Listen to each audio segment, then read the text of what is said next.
Good evening. Welcome to our February 6th, 2018 Ogden City Council meeting. Let the roll call reflect that all council members are present. We appreciate your presence as well.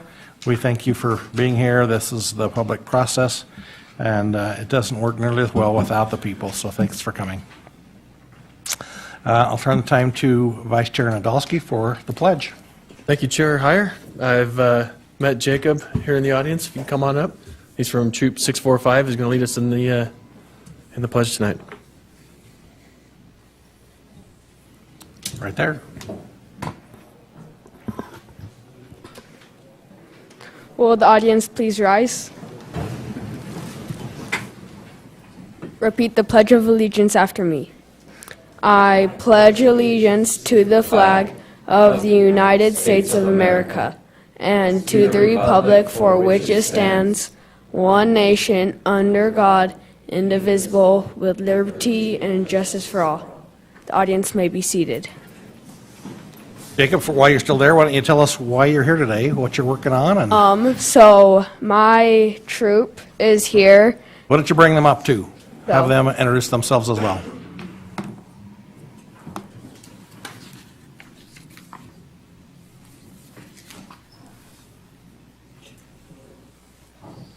I'm Tate Anderson. I'm Eric Ivester. I'm Alex Ivester. Matt Polson. And we're here tonight to get our citizenship and the community merit badge. And part of it is to go to a city council meeting. Yeah.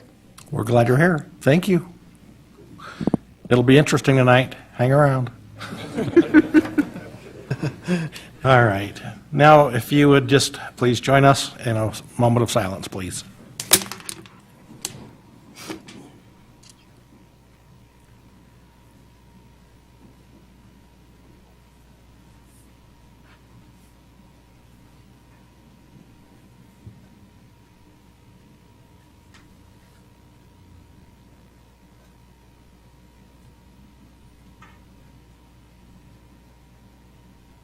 Thank you.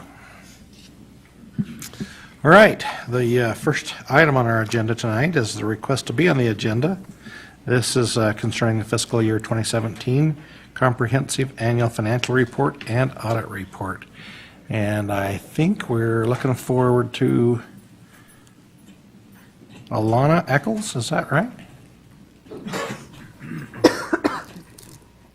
From Eid Bailey. Welcome. Yes, thank you. Like Mr. Heyer said, my name's Alana Eccles, and I'm from the audit firm Eid Bailey. I'm a senior manager at Eid Bailey, and I'd like to thank the city for the opportunity to conduct your audit.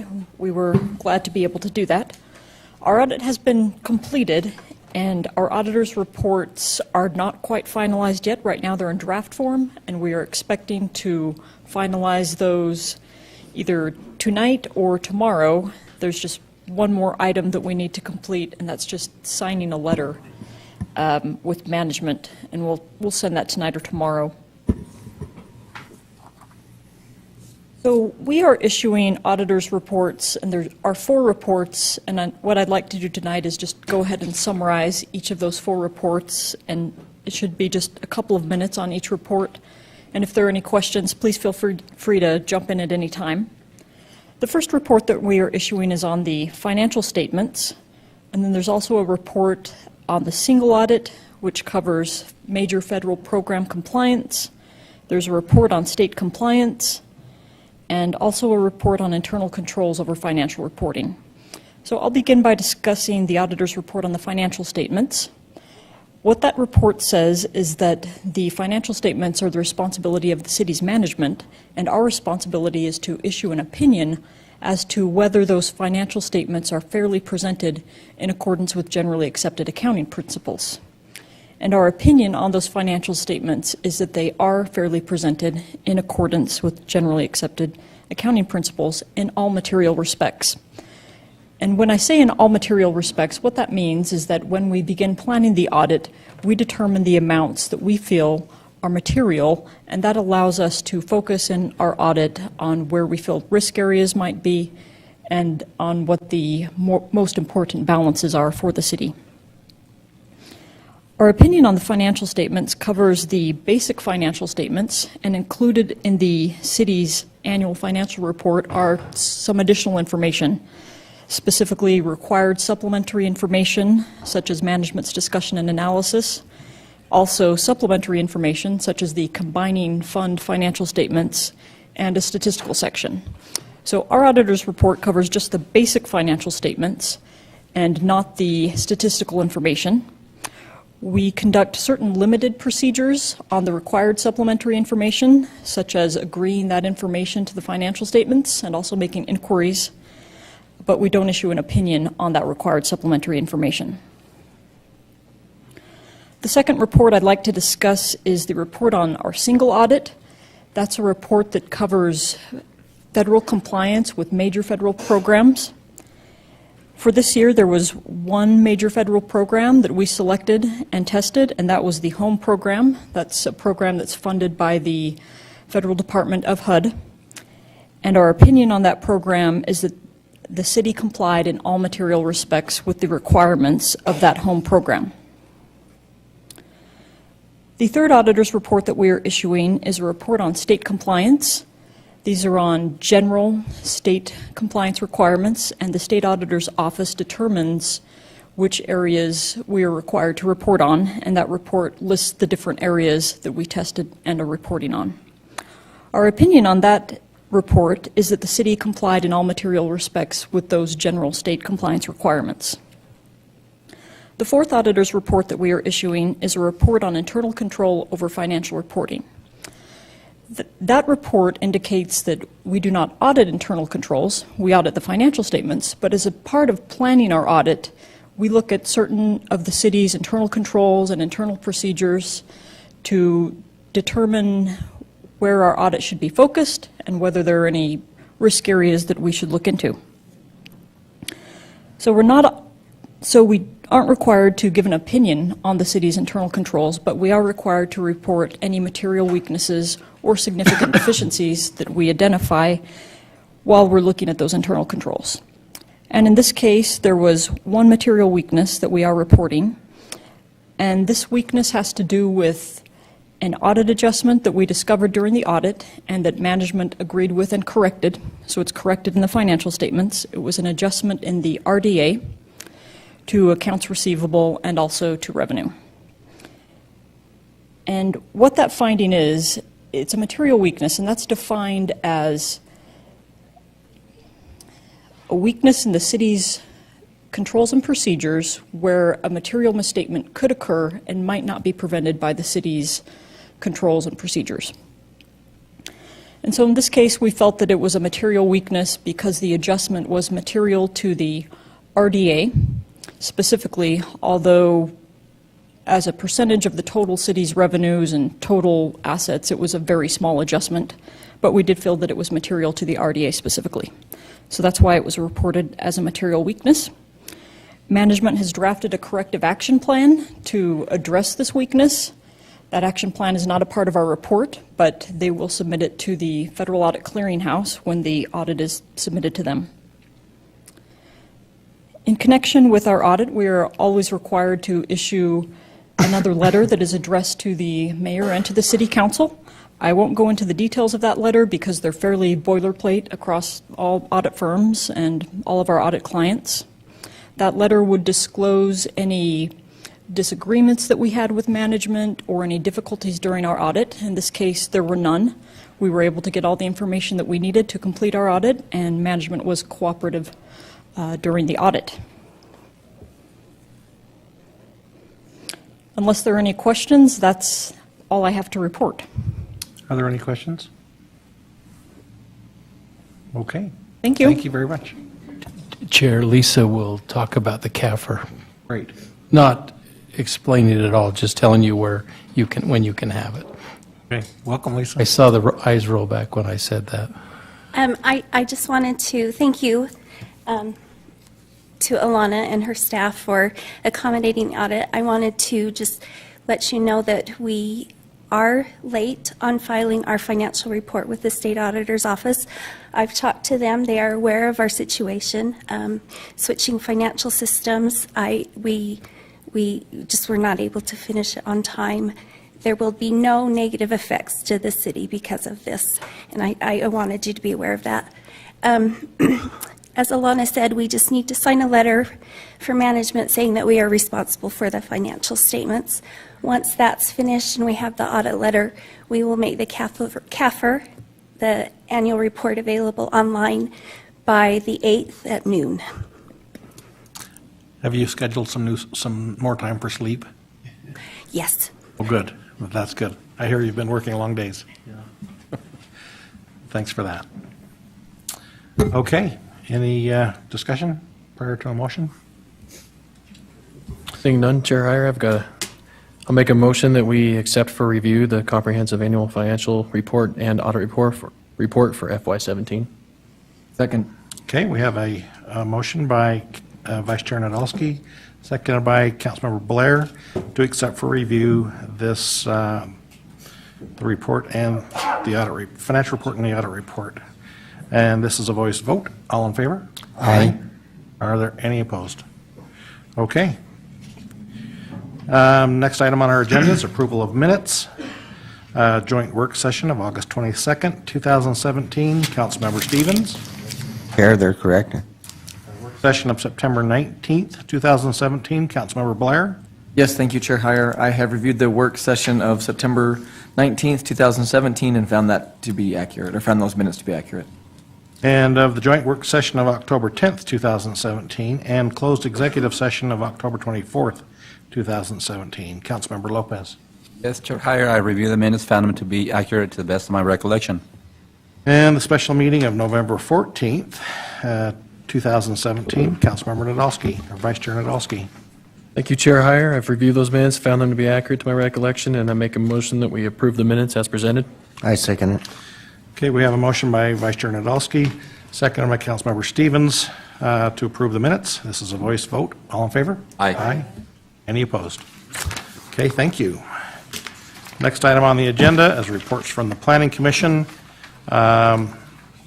Removal of 12th Street overlay zone at 800 12th Street. Mr. Montgomery will be handling this item. Welcome, Mr. Montgomery.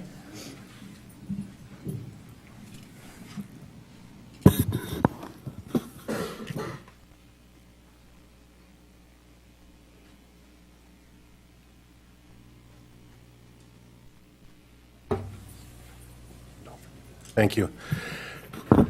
Chair and members of the council, the item you have before you that has been forwarded from the Planning Commission is an item that was actually initiated by the city, and it deals with the property that's between Liberty and Gramercy. It's an inner parcel of about 2.5 acres.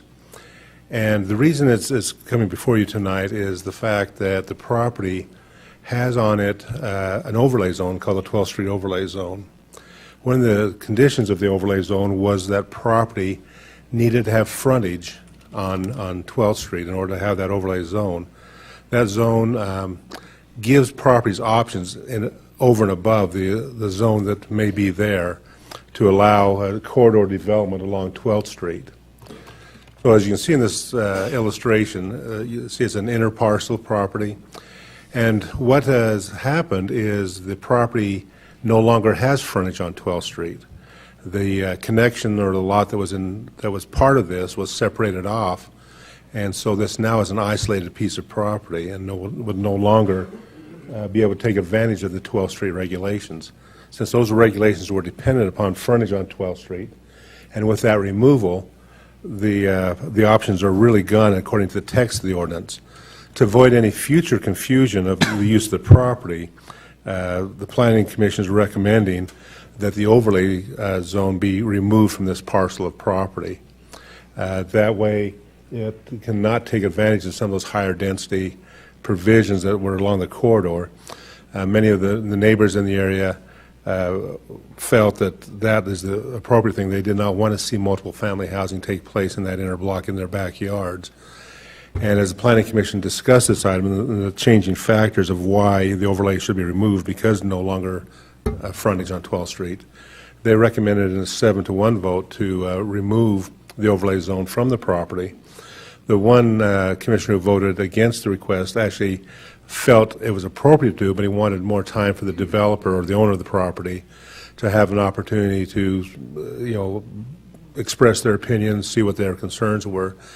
The owner of the property has actually been seeking to connect onto other pieces that are on Liberty Avenue and look at single-family development and not use the overlay zone. So this really now has gone full circle in the fact that this will be very consistent to take the overlay zone off, as potential development is now seeking to do just single-family development as a standard subdivision.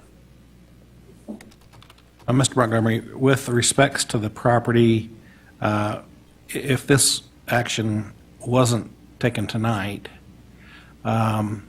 without that connection to 12th Street, if he'd have brought a project that required or that took advantage of that overlay, it wouldn't have been allowed anyway, would it have? Well, you'd get yourself into a situation of saying, your zoning map says I can do this, why haven't you corrected it? If I really can't do that, so why does your zoning map tell me I can do it?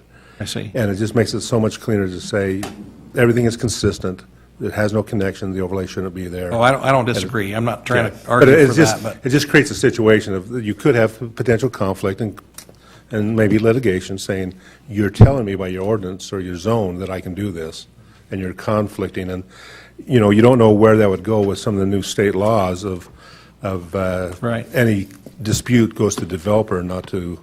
Sure. So we just want to make sure that that's clear. Any other questions for Mr. Montgomery?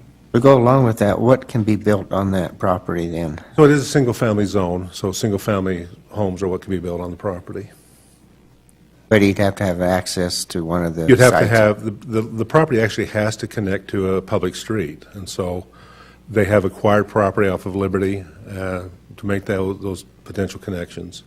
Because UD or something like that it's there? too small to do a period It's in not that big enough, zone. huh? Okay. Right. Anything else? Just curious, how did it get brought to the attention of staff? Well, actually, it came by a development concept of the developer looking to things that they could do on the property, and then all of a sudden we noticed, where did the frontage go off 12th Street? So. All right. Anybody else have questions? All right, thanks. Appreciate it. We would like to receive public input on this. If anybody has something they'd like to add to this particular petition, now would be a good time to come forward. And we've had contact with the property owner since that, correct? Property owner been contacted about this? Okay. All right, well, I will look for a motion then. Chair White, or Chair Heyer, sorry, make a motion that we adopt proposed ordinance 2018-3 as presented. I second it. Have a motion by Vice Chair Nadolski, seconded by Councilmember Stevens, to adopt ordinance 2018-3. This is a roll call vote. Councilmember Blair? Aye. Councilmember Chaburka? Aye. Councilmember Lopez? Aye. Councilmember Stevens? Aye. Councilmember White? Aye. Vice Chair Nadolski? Aye. Chair Heyer? Aye, that passes unanimously. And we'll move on now to the next item, Southeast Ogden Accessory Dwelling Unit Amendment. Chair Clint Spencer will be presenting this item. Okay. Welcome, Mr. Spencer.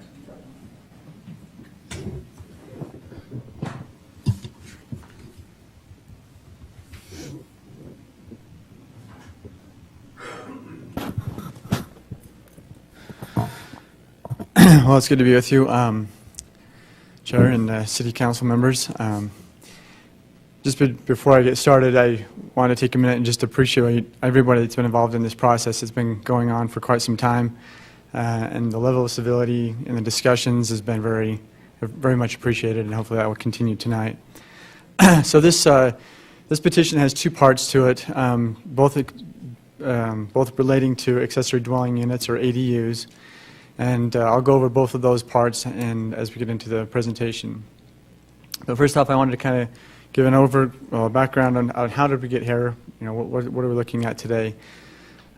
This is, like I said, it's been going on for a while. Back in July of 2017, a group in the southeast Ogden area approached filed a petition to amend parts of the ordinance in terms of accessory dwelling units.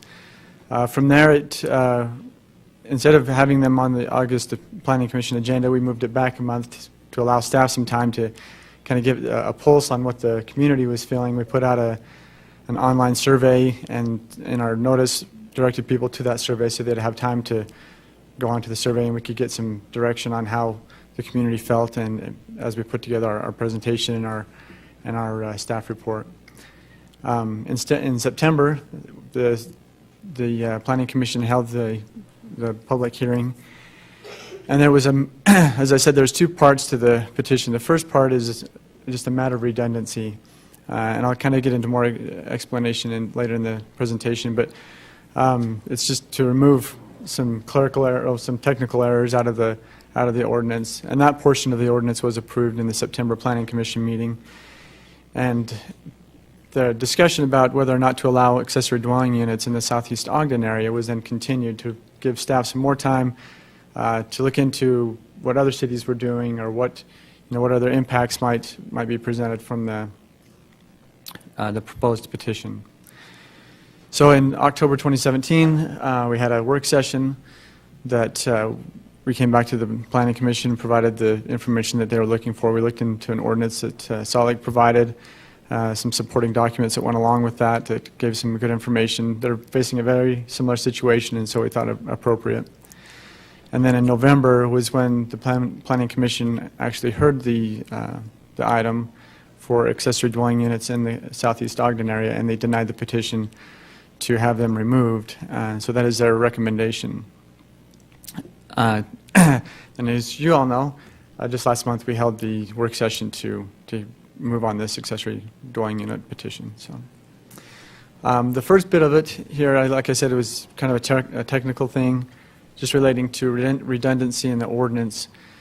Chapter 35 of the ordinance deals specifically with the east central neighborhood or area, and in the ordinance itself, in Chapter 35, there's a part of the ordinance that talks about the Mount Ogden area and specifying what areas in the Mount Ogden area could have accessory dwelling units, which doesn't need to be in there because it's already included in 1515-2 of the ordinance. So to remove this redundancy in the ordinance we felt was appropriate. That's what the Planning Commission recommended as well. So that's the first part of it. Now we get to the fun part of it, the accessory dwelling units we've been dealing with for some time. And I know that many have sat through this presentation before, but if there's any that haven't, I just wanted to make clear kind of what we're looking at. So one of the main questions I got asked, when people got the notice in the mail and they'd call me up, what's an ADU? So an ADU is simply an accessory dwelling unit. It's when a single family has an accessory dwelling use. These can be part of a basement, or they can be a detached building. And one of the main requirements that needs to be understood with an accessory dwelling unit is that the property owner needs to live on the property. So as part of the application process, there's some documentation that they need to provide to say, this is my residence, this is where I live, and I own the property. Once they meet that requirement, then they're allowed to rent the accessory dwelling unit out to either 2 adults with minor children or just 2 adults. But Can I ask you a real quick question? Sure. So if they go back to the next back one slide, it said owner to live on the property. How much time do they have to live on the property? Full time, half time?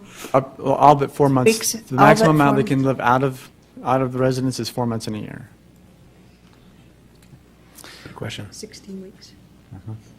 So the next question to answer is, what is not an accessory dwelling unit?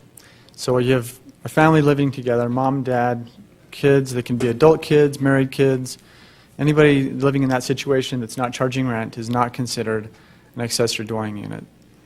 The difference from an accessory dwelling unit and a duplex, so in an accessory dwelling unit, excuse me, the first difference is that you're not charging rent. And in a duplex, I mean, you're charging rent for both units. The property owner doesn't have to live on the property, and then it allows for 2 families in 2 units. And I'll get into kind of the specifics of that in a minute. So just to make sure we're understood that in an accessory dwelling unit, not more than 2 adults with their minor children is allowed. So, Can I ask a question that kind of expands on that a little bit? Kind of goes to the enforcement of this kind of a thing, where it talks about family living together, fits family definition as you've listed it here. I know that there are non-blood relatives that really do treat one another like family sometimes. And so it makes me kind of wonder if maybe there's a better way to identify a violation by having, I don't know, I'm just kind of spitballing a little bit, but if we've got 2 separate dwelling units, like 2 separate kitchens and maybe, you know, walls between them, that makes it really duplexy. Is that something that could be used by our code enforcement if it was written into the ordinance? I'm just wondering. Well, that's a good question. Part of the issue with that, I guess, would be if somebody, you know, say that they're having their mother-in-law come live with them, you know, in their later years or something like that, or if they have their, you know, their son and you know, married siblings in the basement. And granted, their home is set up structurally like, you know, 2 units, but if they're not charging rent, then that doesn't become an accessory dwelling unit. So it's not necessarily the structure, it's how the structure is being used that determines that. It's difficult to prove family relations. That's the issue, I think. Yeah. That's certainly one of the issues that our code enforcement faces is being able to determine, you know, and especially with people maybe not being honest on those kinds of issues. So. Okay. Just to get into kind of what you know, what the city defines as a family. So, you know, 2 or more individuals that are not, well, that are related by blood, marriage, adoption, guardianship, or, you know, other duly authorized custodial relationships. So, you know, there are the requirements that they have to meet in terms of being considered a family. And it does allow for up to 3 unrelated individuals or 3 unrelated adults to occupy one of those units. So the difference between a rental and accessory dwelling unit. So the rental is not owner-occupied, and it allows for single occupancy per unit. So you could have up to 3 unrelated adults per unit in each unit in a duplex or a rental or something. And an accessory dwelling unit its owner occupancy is required. And then it limits it again to the maximum of 2 adults and their minor children. I'm a visual person, so this kind of helps me understand it. So say in a rental or in a duplex, you have your first unit, mom, dad, and their kids, and then say they have an adult child living with them, that's permitted. And same in an accessory dwelling unit. So this is the owner's family, his children, adult children, they can all live there in the first unit. It's the second unit that's different. So in the second unit in a duplex, same provisions. You could have, this could be 3, well, you could have mom, dad, the adult children there, but an accessory dwelling unit, that other adult children is not permitted. So you have less occupancy in an accessory dwelling unit than you would in a rental unit. Related by blood, marriage, adoption, guardianship, or other duly authorized custodial relationship. Exactly. Okay. So, back in 2008, when the city was considering it, these are some of the things that were being considered, and I feel like they're still appropriate today. You know, there's a growing elderly population. The accessory dwelling units help people stay in their homes. It's a good way for beginning families to move into a desirable area. It's a tool that can be used during many phases of your life. You know, during your single family, when you're maybe you don't have children in the home and you want to utilize the whole home, you can have an accessory dwelling unit. And then as you get older, you know, we can revert to that same use again as your children move out of the home. It helps with property maintenance. It's an efficient use of utilities. You don't have to put in additional infrastructure to accommodate more more people, I guess you could say. And then it provides, affordable housing options to people that might not have the ability to live in a desirable area or to own in a desirable area. And then there's several out there right now. Whether or not this last statement is still true today, it seems like maybe more not true than true. But so some of the rules with an accessory dwelling unit, it requires an application process. As I mentioned, they have to go through a process to show, the square footage of their property, and then after they go through that process, they are required to have a business license. Now, business license is renewed every year. They have to show, on a yearly basis that they're occupying the home. They have to provide that same documentation, and then they'll be able to get their business license for the next year. So there's no grandfathering of rental or of an accessory dwelling unit. It's all based on a year-to-year basis. And then as one person moves out, somebody else buys a home, they don't automatically get that provision. They have to come in, go through the same application process to show that they live in the home, and they have to get their own accessory dwelling unit permit, and not just rely on the one that was previously there. One question, how many permits have we issued since the ordinance was passed? On record, I believe we have 3, and then we've received in the last, I know this is a different slide, but I'll go over it now, but in the last 3 or 4 months, we've received another 3 that are in the southeast Ogden area. The other 3 are not. Okay, so we have approximately 6 throughout the city. Yeah, then. 6 permits, but we know that there are more than that out there. Can you reiterate again that these are free permits? They don't cost anything, right? You'll have to pay for the business license. Oh, the business license. But the application, the application, there's no fee for that.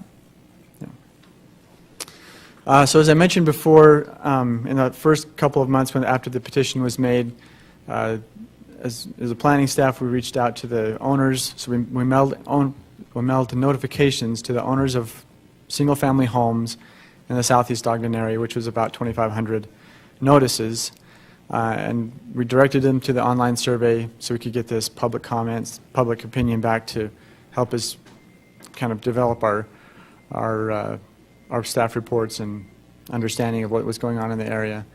We got 396 responses back, 16% total response, which in terms of planning, or in terms of planning surveys, is pretty good.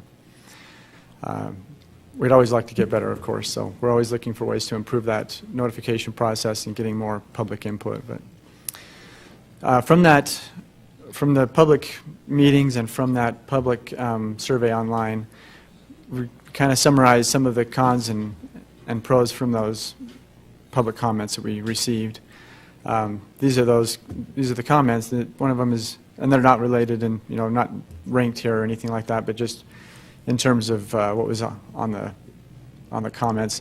So there was increase with density, traffic and parking issues, too many people in an accessory dwelling unit, and I think in general people were had concerns with too many people in rental units, period. Of course, there wasn't any accessory dwelling units licensed in the southeast Ogden area, but we know that they are there. Parties, noise, trash was an issue. Decrease in property value was a concern. Enforcement, as we mentioned, is very difficult with this kind of situation, and then extra animals was also one of the concerns. That goes to a question that I don't know that we've really addressed, is the 3 dogs and the 5 cats thing. It's per still property outside. It's per the single property. family, yeah. So they wouldn't be able to have any more animals than they would be able to have if they were a single family. It's a single family. Yeah. Okay. And these were comments that came in from the survey? Both from not from code enforcement. No, from the public survey and then from the public meetings we had. Okay. So some of the pros that came from those meetings, that it provides alternative housing for students, singles, and others. It increases stability by allowing these young single families to live in a desirable area and continue to grow in that area. Provides assistance with yard, home, and maintenance and security. I saw an email just, I think it was today or yesterday, that a gentleman said that he was out of town a lot, and he appreciated having his accessory dwelling unit, so it had that additional security when he was gone. It provides additional housing without increased infrastructure development, and then it provides a financial relief for people that might have some mortgage stress. So currently, there are a few areas in the city that do not allow accessory dwelling units. Those are in the East Central location, and then there's also an area in the Mount Ogden area that do not allow accessory dwelling units. And in the blue area, this is the Southeast Ogden area, which is under consideration today. So the reasons that those two areas, the Mount Ogden and the East Central, don't have, for the Mount Ogden area, so both of these, the East Central and the Mount Ogden, went through a community planning process where they specifically addressed accessory dwelling units. And they, as a community, decided where do we feel these are appropriate, where do they maybe not so much appropriate. And in the Mount Ogden area, where they have a strong sense of home ownership, they determined that, let's try these out around Weber State and see how they go there, and then maybe evaluate that and look into it for the entire community. In the East Central location is much the same. They said, well, let's look at how things kind of develop in an R2 and R3, and then see what kinds of issues come from that, and look into it for the rest of the East Central location as well. So those are things that, as a city, we're continuing to look into, and we need to, to reevaluate maybe and look at those two areas to see if it's an opportunity to have it in citywide. This map just shows the area.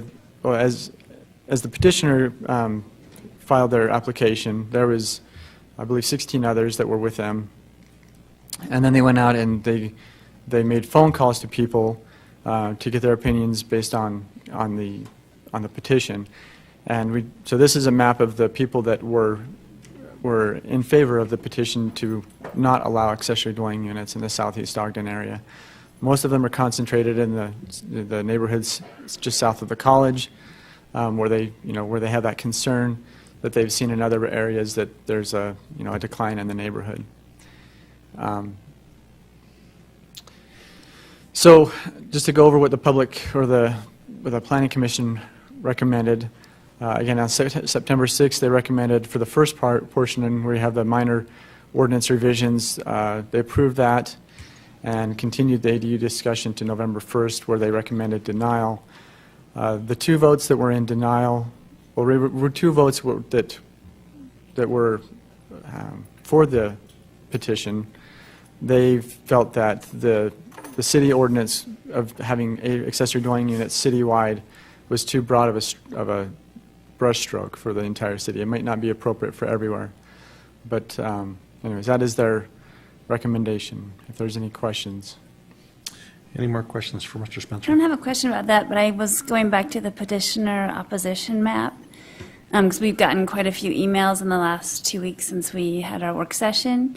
And there were several people that said they felt they were added to that petition kind of under thinking it was about renters in general versus the ADU. And I just don't know if you have a sense of that from the petitioner side. Yeah, I don't know if you would have any sense of that at all. The petitioners, they called me up, and they called and emailed, and they let me know that issue they've had as well, and that wasn't their intent. And maybe they can speak to it better than I could. But I know that there was some confusion in how it was maybe presented and what the list of names represented. And I'd encourage the petitioners to maybe address that better than I could. There is a difference, though, between the actual petition that was filed with multiple signatories, right, and then a petition that was circulated, isn't there? Right. There's two lists, if you will. The first, more complicated. In the file, I have a group of 17 or 16 applications with people written their name that are certainly for this petition to not allow accessory dwelling units. And then there's another list of just names that, like I think there were a phone call list to reach out to people, get their opinions, see how they wanted to move forward on it. Okay. That's something that we clarified in our packet. Maybe it was difficult to discern, but it was not a circulated petition. Yeah. But a listing of names of people who were talked to. And I think I've talked to the petitioner about it. We'll give them an opportunity to address it too, but Yeah. it's important to make that distinction. Thank you. Thank you. I have one. In the South Ogden community, are there restrictions on someone renting out their home? I mean, can someone, Anybody can rent out a Anyone can rent out single-family their home. home, yep. Yeah, that's state law that allows that. So if we didn't go along with what Bart was mentioning, if we didn't have an ADU in the southeast Ogden area, if that wasn't in place, what would happen in that category? Would they just open it up to rentals, or what would be If the the- product? If there was no provision for an accessory dwelling unit? Uh-huh. So if there's no opportunity for the accessory dwelling unit, then people would still be able to rent out their home to up to 3 unrelated individuals. Anybody that falls into that single-family definition. Yeah. Is that? So an ADU would put some guidelines into that area. Yeah, the accessory dwelling unit, as I've looked at it and thought about it, I mean, it's a more restrictive rental. In theory, where you have an owner that lives on the property that is regulating, I mean, if you've got rowdy neighbors that are renting from you, I don't know if their rent will be approved the next month. And so it's, it gives a little more regulation to that rental and a little more ability to control the situation, I think. Along that same question, and this may be better question for our legal counsel, but even though our ordinance cannot restrict somebody from renting their house, could an HOA, CC&Rs do that? HOA can do that, I believe. They can regulate those kinds of uses. And there are some of those in this community, is that right? I'm not aware if there are or not. There may be a few. So that might be something that they could do within an HOA? Right. Okay. I just Outside of wanted the to make city sure rule, that sure. got... I have one other question. You mentioned that the Mount Ogden community is like 80% home ownership. Do you know what it is in this area? We actually don't. The last time the community plan was updated was more than 30 years ago, so things have changed drastically. That being said, we're in the process of renewing that plan, so we should have some. I would imagine it's similar to Mount Ogden in some areas, but there might be some more. Yeah, it's hard to say right now, but that's something that we're looking at, and then we'll provide that as more information comes out in the development of the updated plan. More questions for Mr. Spencer? Oh, from the emails that I read, it seems like most of them are concerned that it may be an ADU today, but down the road it could turn into a rental. Is that a possibility? In terms of a duplex, right? Uh-huh. So, and that goes back to enforcement largely. And that can happen with, say that somebody wanted to do a mother-in-law apartment as well. If they create anything with, if somebody puts in 2 kitchens in their house because they want to have a kitchen in their basement as well as upstairs, for whatever reason. I mean, there's several instances that a home could fall into that situation. If people abide by the accessory dwelling unit ordinance, then it shouldn't. But that could happen under a list of scenarios, I think. They could change it and turn it into a rental then. But, I mean, illegally they could, I guess. Okay. It wouldn't be legal to change that into because they have an accessory dwelling unit doesn't allow them to have 2 units. It just allows them an accessory to their single-family use. The difference is that the ADU requires a homeowner to be on the premises at that particular time. Exactly, yeah. Just so I understand that, Doug, so if someone had an ADU, that would mean the owner lived in one part of the home and someone rented the other part. And you're asking if they could turn both pieces into rentals, so there'd be 2 separate?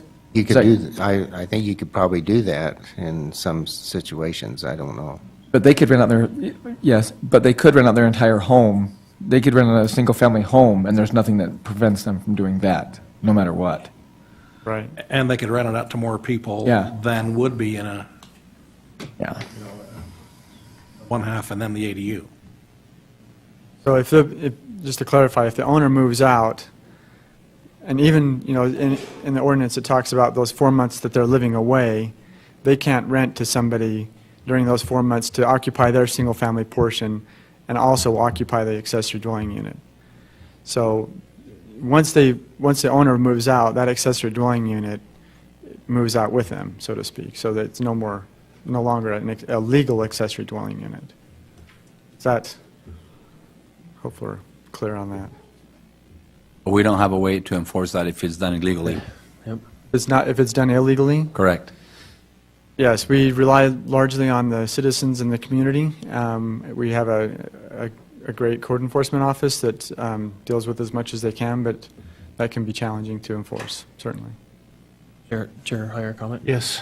I agree with you. I do think we have a great code enforcement office.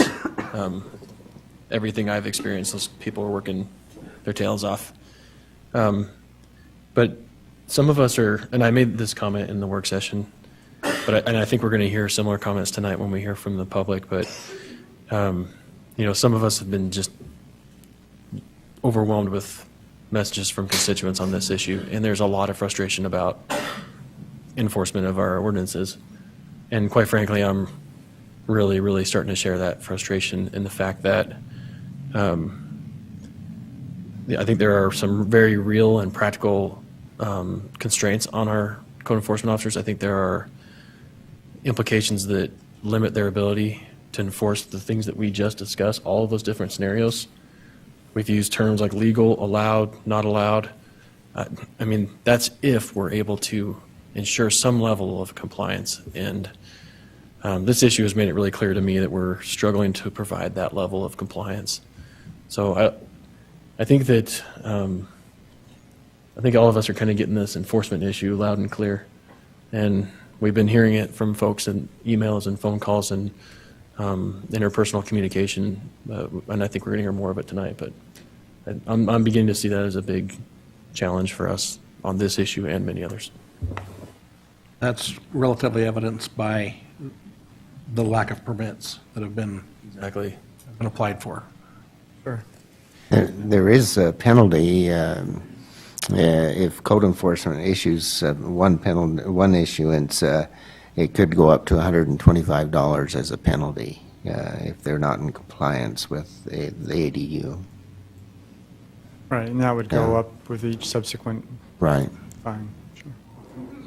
Okay, if there's no more questions for Mr. Spencer,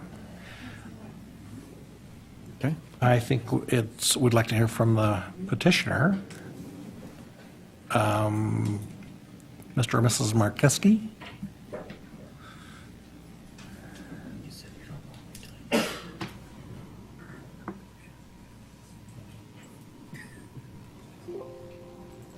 Anything you'd like to add, sir? My name's Tom Markeski. I live at 4517 Fillmore Avenue. And actually, I was quite enjoying sitting back there listening to Clint. He's been an excellent resource. I've enjoyed my interactions with him and the Planning Commission staff. I think the compliance issue is probably arguably one of our biggest challenges and one of our biggest concerns. Evidenced by since 2008 when ADU overlays were allowed, and to date there's, I believe, 6 that are actually trying to get licensed. Obviously, a exponential increase in that are probably not licensed but are still functioning. One of the things that I believe is important, and I apply to my own self as guilty as anybody else, is that for years we've perhaps had the conception that, or the understanding that compliance was somebody else's responsibility, and that we as neighbors were simply there to live with our neighbors, and we didn't necessarily want to rock the boat. We didn't necessarily want to create a problem. And so perhaps, unfortunately, in hindsight, we kind of turned deaf ear and didn't really address it, perhaps, as we should have.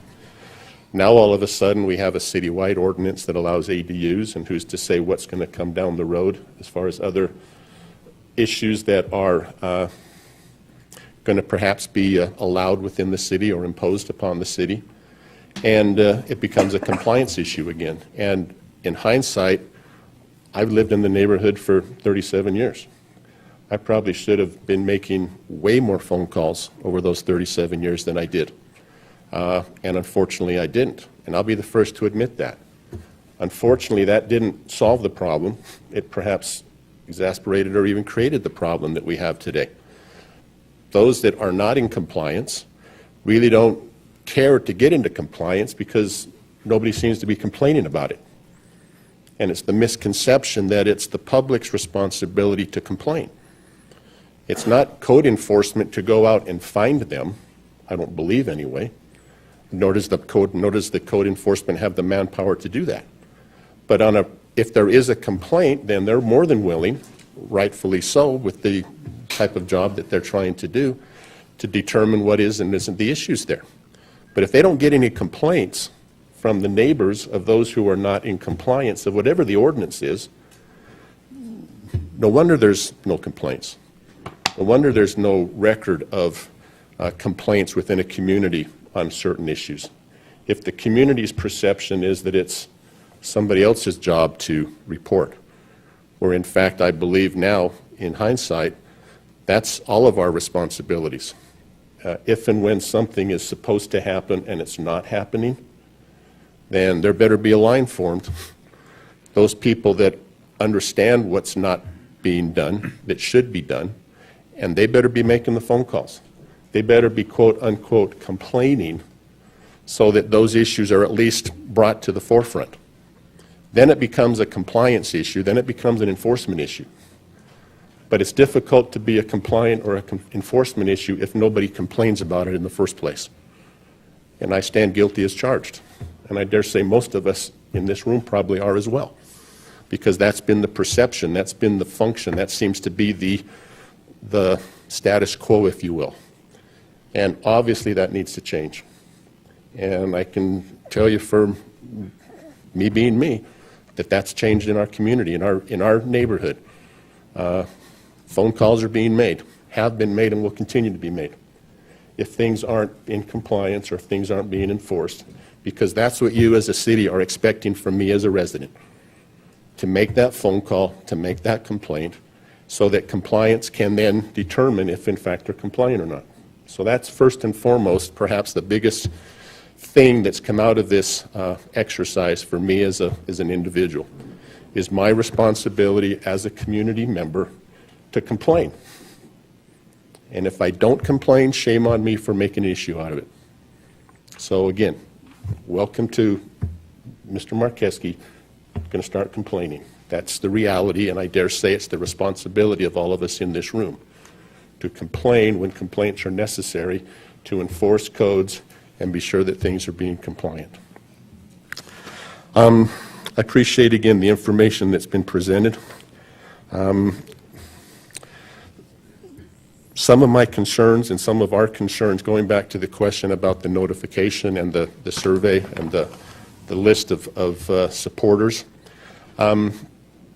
Again, there was a list of people that signed and submitted a petition.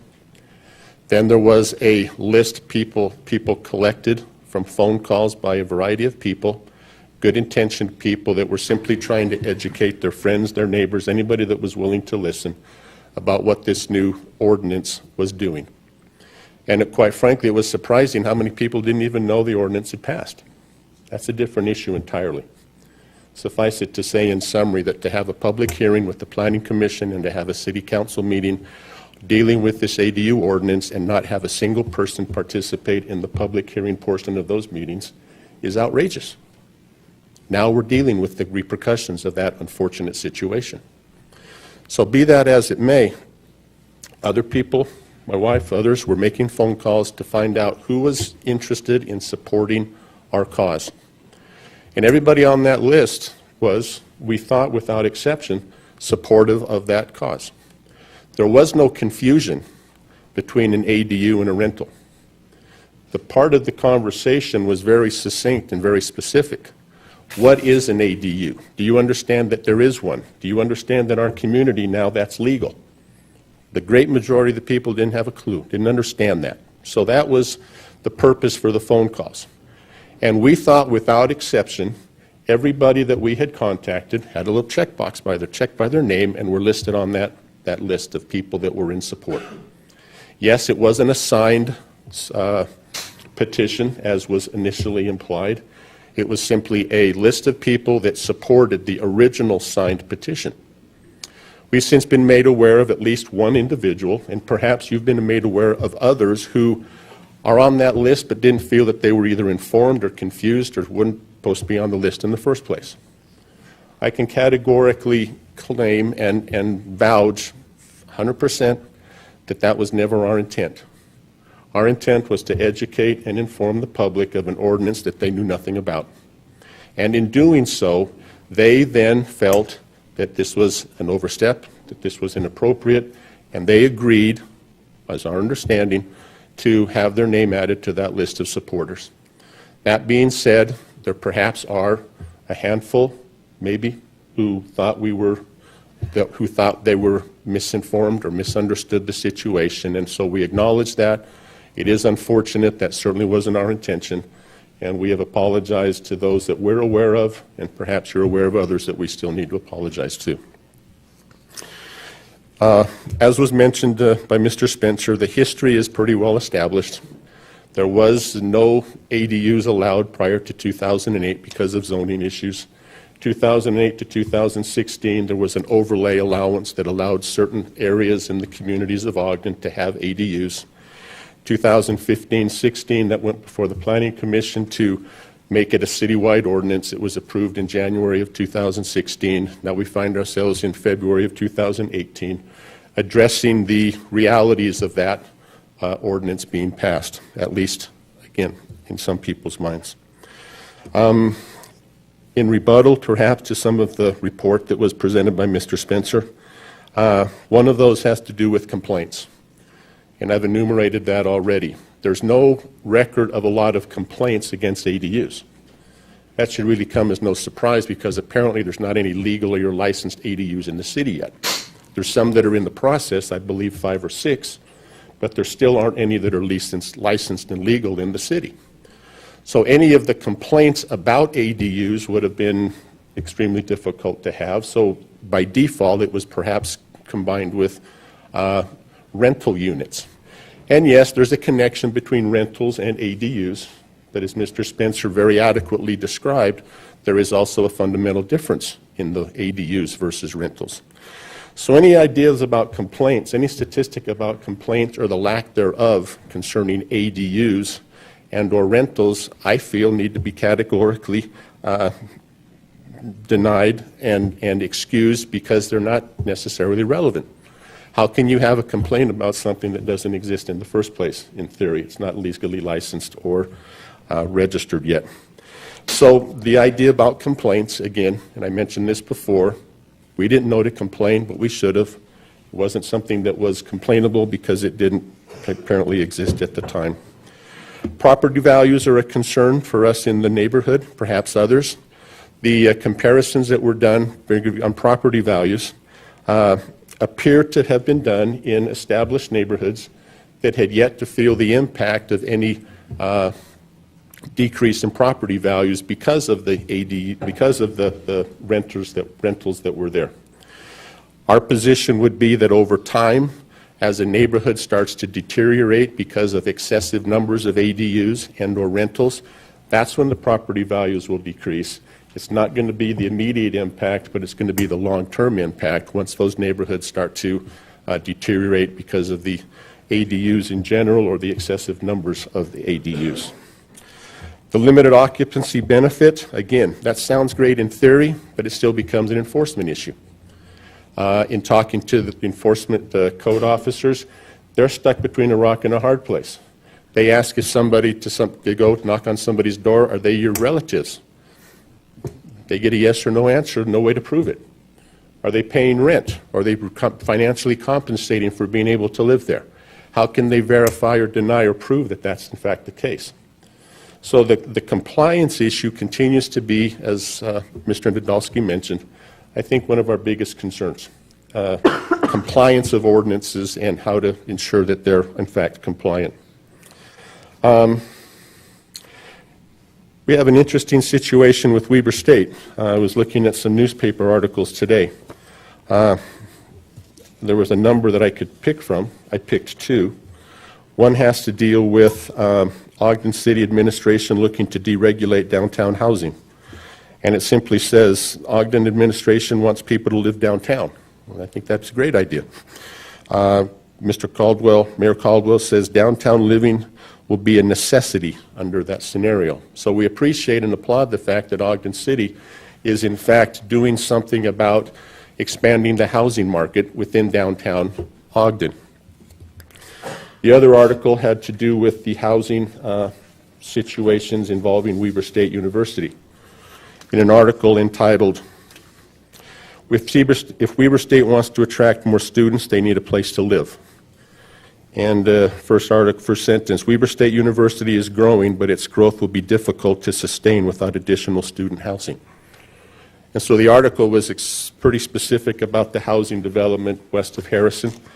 But in reality, those of us that are anywhere near Weber State has to have at some point in time a concern about how that housing situation is going to impact our neighborhoods. How is need for housing for Weber State students? And they readily admit they can only house so many people on campus. So the question becomes, where are the other people going to live? Are our neighborhoods going to become adjunct student housing for Weber State University?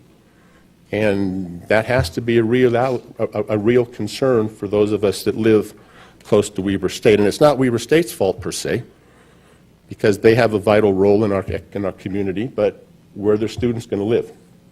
You look to the south and you've got College Heights, you've got Forest Green. Those are the first two that would be impacted by increased needs for student housing. And as a result, the impact in the neighborhoods. Many of the benefits of ADUs are speculative at best. We don't want to be a social experiment. We believe that over time, ADUs will change the character of single-family neighborhoods permanently and irreversibly. As was mentioned before, Ogden City has an unenforceable ordinance issue.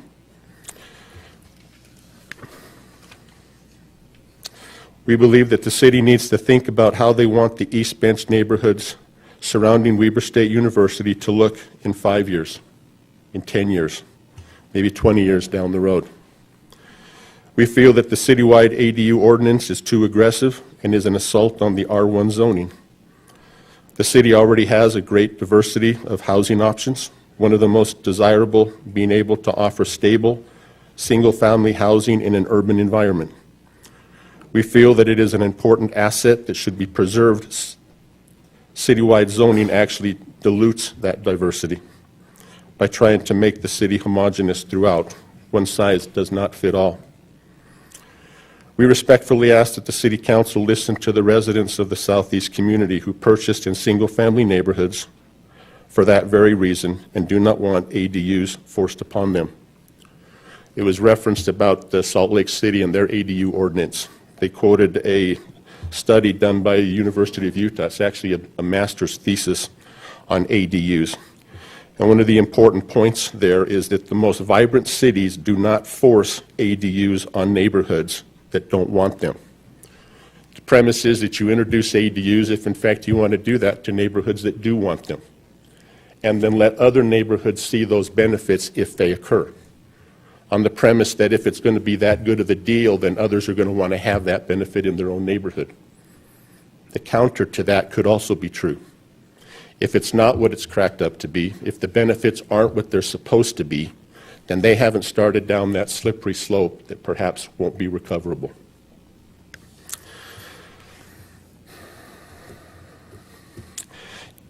In final, I would suggest that over the course of this whole experience, we've probably had 3 different options. Unfortunately, perhaps this petition included the entire Southeast community. In hindsight, it was the only community-wide petition.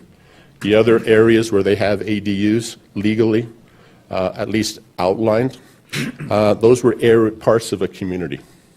So in hindsight, this petition probably got bigger than it should have been. It should have perhaps focused on those areas most likely to be impacted by the influx of ADUs. So we readily acknowledge that, and so the possibility of a community-wide petition passing is probably remote. We do appreciate the fact that the city and the Planning Commission has agreed to revisit our community plan, which interestingly enough is close to 30 years old. Doesn't mention ADUs at all until a very small corner in the northwest part of the community was allowed an overlay in 2009. So a second possibility would have been to reverse those. Allow that area to maintain ADU if they wanted, and let the rest of the community who didn't apparently want it, or at least some didn't, to not be affected by this ordinance. A third, which is actually proposed by the Planning Commission staff, was to look at the two communities that were more likely immediately impacted by the ordinance. The College Heights and the Forest Green areas. That's where the highest concentration of supporters were. And let them be exempt from the ordinance, and let the other areas of the community decide how and when they wanted to do, and that could be done as part of the revision of the community plan. So in retrospect, a lot of things perhaps could have been done different.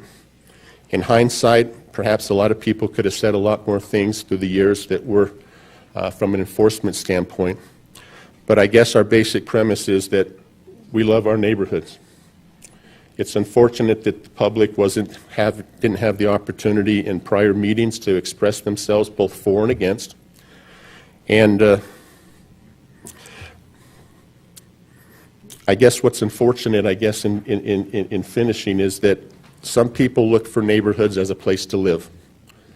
Some people apparently look at neighborhoods as a place to make money. And I guess that's changed over the years. Traditionally, neighborhoods were where you lived. I'm not convinced that we as a community are ready or willing or wanting to accept the fact that our communities have now become a financial entity for people to not just live but also to make a profit. Now that seems to be fundamentally different than what it's been in the past, but perhaps some people think that that's the direction we should be going. Personally, I don't think that is. But again, I appreciate the opportunity. It's been an interesting experience. I appreciate the City Council to be participating in this process. I appreciate, again, the Planning Committee, Mayor. It's a wonderful opportunity to have the opportunity. Be that as it may, the decision is now yours as a council to decide how to best move forward. I just want to say thank you, and again, wish you luck in that decision-making process. Thank you. Thank you, Mr. Markeski. Appreciate your remarks. Ladies and gentlemen, in the back of the room there has been a sign-up sheet, and many of you have discovered it. Maybe some of you have not. What I think maybe we should do is take the first couple of names and leave it back there until the first couple have spoken, to give the rest of you a chance to sign up to speak.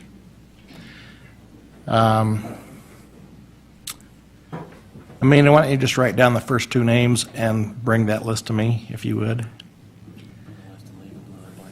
Huh? Or yeah, or just leave another blank copy.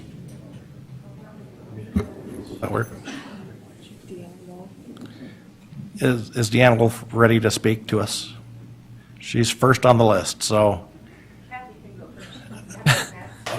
Kathy was next. So there are a lot of you tonight, so please, you'll have each 3 minutes to speak. We hope you'll watch the clock a little bit.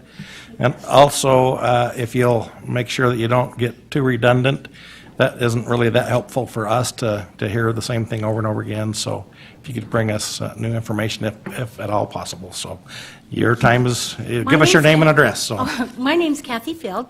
I live at 1085 East, 4050 South. I've been there for 23 years. The neighborhood is a really wonderful, quiet, older neighborhood. The people who live to the west of me in 1075 East, 4050 South, passed away within the last 5 years. this has become a rental house. So when you talk about ADUs and rental property, it's just alphabet soup to me because it's all the same. The first renters that were there were college students from Weber State, which it took 6 months to get those kids evicted out of there. Let me tell you what went on. Parties on the weekends, beer cans in my yard, alcohol bottles, urinating, defecating in the neighborhood, and it was, finally we got those people out. The next people to move in, Weber State University athletes who did the same thing. The people who are living there now, I would bet my reputation on as a labor and delivery nurse that they are selling drugs out of that house. The person who owns the house is an absentee landlord. My issue is in the 5 years that house has been a rental unit, nobody's mowed the lawn, nobody's cleaned up the yard, and the garbage is a mess. And I feel like my home is, along with some other people in the neighborhood, one of the nicest homes in the neighborhood, which there are quite a few of those. But it won't be for very long. And I've had to call the police a couple of times, which they've been very good to come and watch as the people come and go.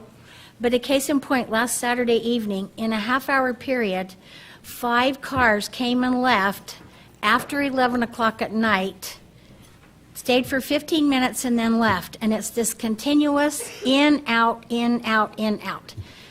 Never did I ever see one piece of furniture get moved into that house in the last year that those people have lived there. I'm all for everybody being able to make a buck, you know, I'm good for that. But my issue here is this. If I'm going to have rental property and ADUs shoved down my throat and there's nobody going to enforce them, then I'm going to come up swinging. So I appreciate the opportunity to address you guys. And I'm very passionate about that neighborhood. And I would feel bad if anything happened. But it's going downhill fast. And I just can't let that happen. Thank you. Thanks, Kathy. Okay. I think you were actually first, so. My name is Deanna Wolf, and I live at 4760 Glassman Way. And it's nice to put a name to the people that I voted for. So, I mean, a face to the name. Kathy and I have great respect for each other. We've worked together for 30 years. And I think what she's talking about with rentals, that is a problem. But I think ADUs are different than rentals in my mind. So help me if I'm wrong about this. In the first place, I didn't know that this petition had been done until I got the notice of the council meeting tonight. So I was not called, I was not asked to sign anything, so I knew nothing about what this really was, but I saw that it included my address, so I came. So maybe you only got 16% response because it wasn't encompassing of everyone that was involved. Well, I don't know about you, but I have family that I wouldn't live with for love nor money. But I have friends I would live with. Now, so when you restrict who I can have live in my home, I think that's an encroachment on my rights. I have family members who are druggies, and I don't want to live with them. I have some that aren't, and I still don't want to live with them. I didn't choose my family, but I am choosing who I want to live with. If I have a 20-year-old son or daughter that's living in my basement and they're married and they have 2 kids, and somebody was married before and they have an adult kid, you better believe they're going to pay me if they live in my basement. And you want this to say they can't pay me? No, if we want to teach our kids to be responsible and they're living in our basement, we should be asking them for some rent. We should be teaching them responsibility. Weber State's been there a long time, and I think the fear that I heard with the gentleman before me was what could happen, fear of what could happen. But it hasn't happened in my neighborhood. And if we have everybody apply once a year to have people live in their basement, then all you'll be doing is going after the law-abiding citizens, because all those that are still doing it are still going to do it. So now you're just hurting me again. So don't force an ADU on me just as he doesn't want forced one on him. the opposite, you know what I mean. I'm trying to hurry because that clock makes me nervous. But I do want to say this country's built on different people and cultures, and I don't want to live in a sterile neighborhood. I like the vitality that comes with differences, but I want my neighborhood to be safe and taken care of. And so that's all I have to say. Just don't restrict me. Thank you. Thanks, Deanna. Appreciate that. Okay, next one is Angel Castillo, I believe.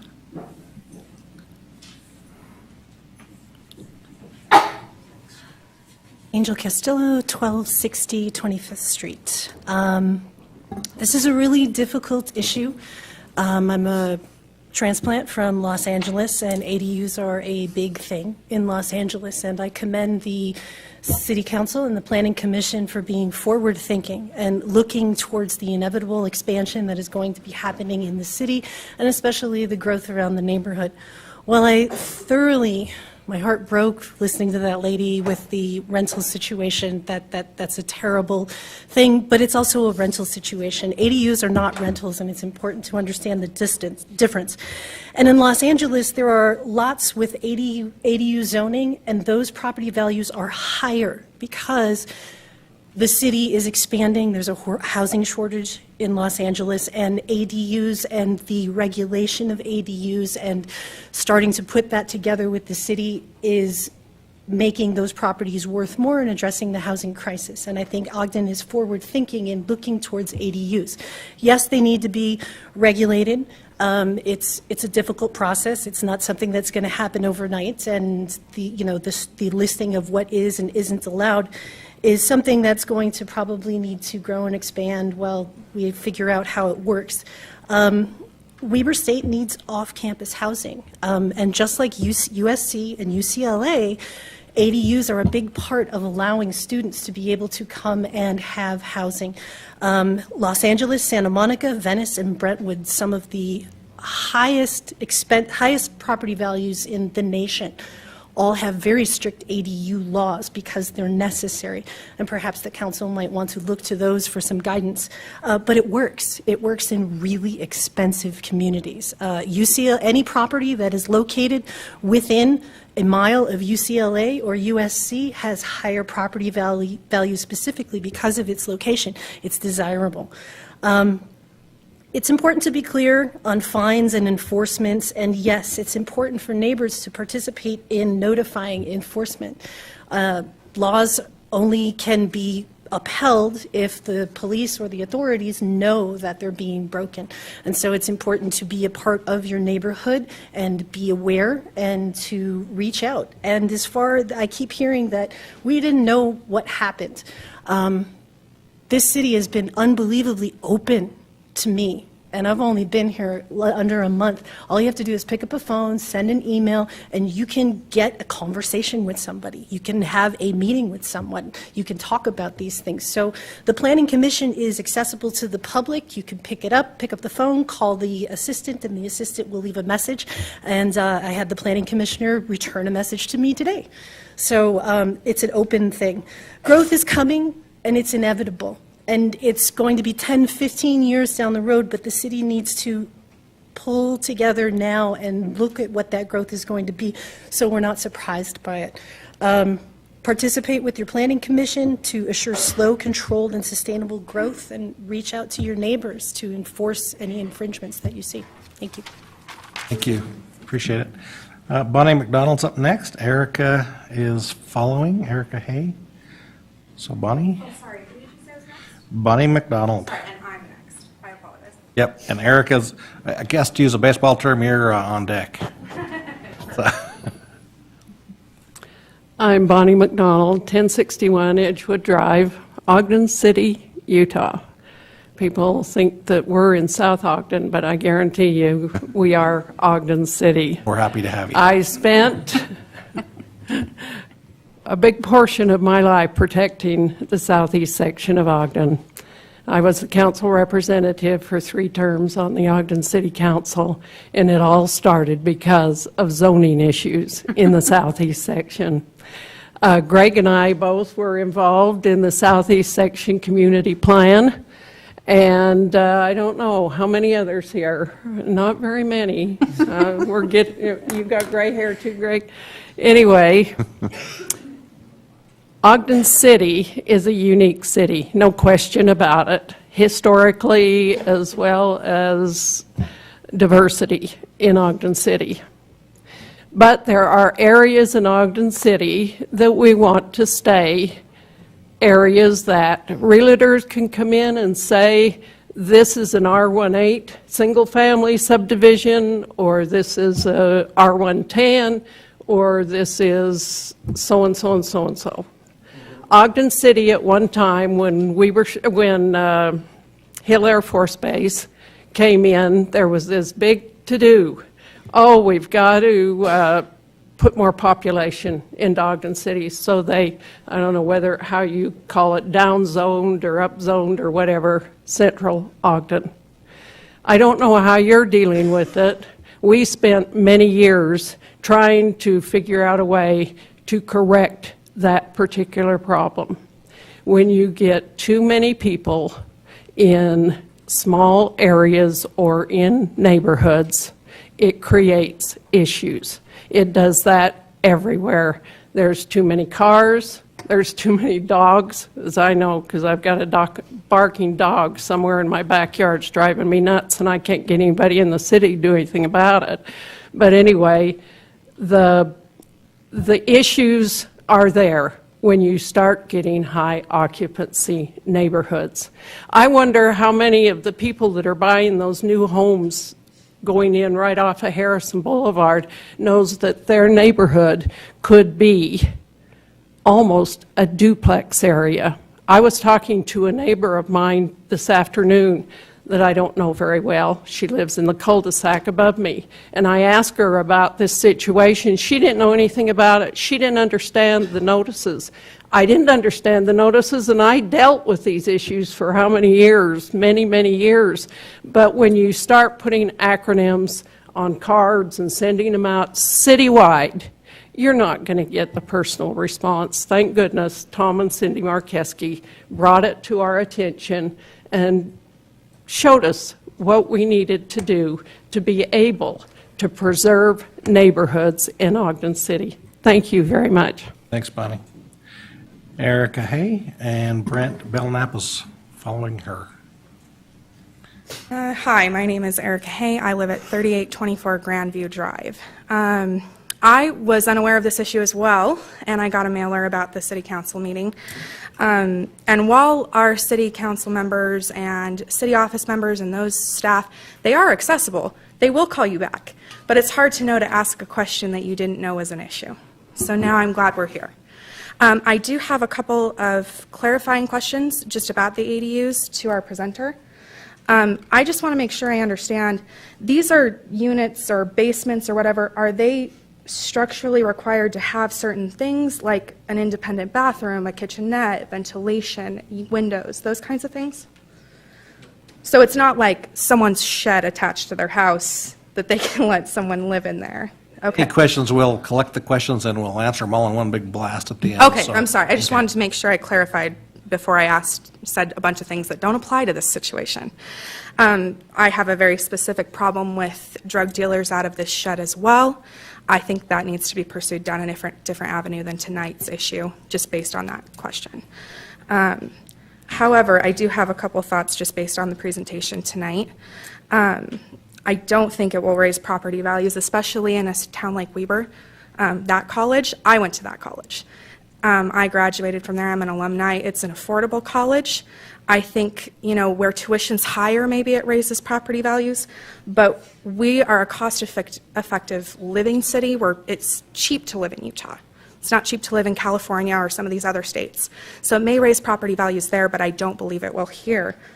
And as far as, providing housing for Weber State students, as a Weber State student, I paid my $40,000. I will pay it for the rest, probably, of my adult life. It's not my responsibility to have their housing in my neighborhood. They make enough money they can build their own dorms. I worked really hard for my home as a millennial. Owning a home is a very big deal. I don't know if you've heard that, probably everywhere, but it actually is. And I work really hard, and I work full-time for Davis Applied Technology College to keep that home. And I did not sign up to live in a college frat neighborhood, which is what it would be because I'm 2 blocks from Weber State. It would make perfect sense. However, I like my home to be my home where I go home and rest. I don't want beer cans in my neighborhood like this other lady mentioned. I don't want loud parties. For me, it wouldn't be worth having the home that I've worked so hard for. I believe that's all I have to say. I'm really glad that this issue is as big as it is. I know you apologized several times for it being too big. I'm glad it's big because I would have no idea. I have no idea that this was a thing. I'm a new homeowner, and I'm really glad I got a notice. That's all I have to say. Thank you for your time. Thank you. See, we have Brent Belknap, followed by Sandy Neld. Welcome. Thank you for the opportunity to meet with you again. I feel like I know some of you very well. Thank you for the service also that you give to our city. There's obviously a nerve that's been touched here, and I appreciate the time and the attention that you're giving to those of us who live in the Southeast community to hear our concerns. I think they're valid, I think they're real, and this is not an abstract theory. Our neighborhoods are changing on the southeast side of Weber State, southeast part of Ogden. There are some transitions underway, and I think to the extent that we do something now, I think the city will be served long term. I'm one of the original petitioners. I live in the Forest Green neighborhood. Again, I should introduce myself. I'm sorry. Brent Belknap, 1592 Oakcrest Drive, Forest Green neighborhood. Thank you. I fully endorse what Mr. Markeski has said. He, I think, has articulated very well what the concerns are of the neighborhood. Rather than repeat what he said, may I just place at your feet some things to consider. Number one, Ogden City does have an enforcement issue with existing codes. Compliance is a problem. Number two, creeping rentals are a concern in our community. I'm not speaking about any other part of Ogden. Number three, our community is undergoing transition. We are seeing it now. This is not abstract. For those of us closest to Weber State, this is a reality. Number four, I am not opposed personally to ADUs. They could be grandfathered. There are all sorts of things that we can do creatively to keep everybody happy. And I hope that we can come up with that type of a solution. But I would respectfully ask you to consider carving out particular neighborhoods, just as East Central and Mount Ogden have been treated in the Southeast community. For those of us who feel passionately about this issue, that ADUs not be imposed upon us for those of us who particularly specifically purchased single-family homes in R18 or R110 zoning districts.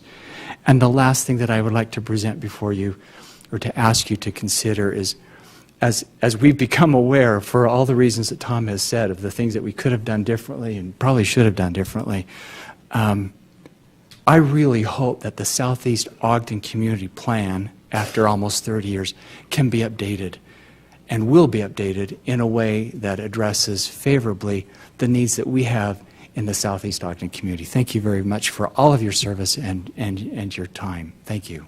Thanks, Brent. Okay, Sandy Neld, and followed by Chris Stacy. Good evening. My name is Sandy Neld. I live at 4367 Bob White Court, and I wasn't on the original petition 16 list. In fact, I'd never heard of an ADU until my next-door neighbor brought it over to me with a map and a very good description of what an ADU is. I grew up in Ogden, in fact, not more than a mile from here. And I've seen what's happened to that neighborhood and what Ogden is trying to do to bring it back to the neighborhood that I grew up in. I'm talking about 28th and Jefferson. So this is my home. I moved away for many years, and when I came back, I didn't want to come back to Ogden. And there were quite a few reasons why. It just wasn't the place that I'd left. I moved to Layton for 8 months, or for 14 years, and there's new construction going up there all over the place, right? And as you drive around, you see street signs. City Council is going to rezone this area. This horse pasture is now going to be new homes. There's all kinds of notifications that goes out, and it's there for months.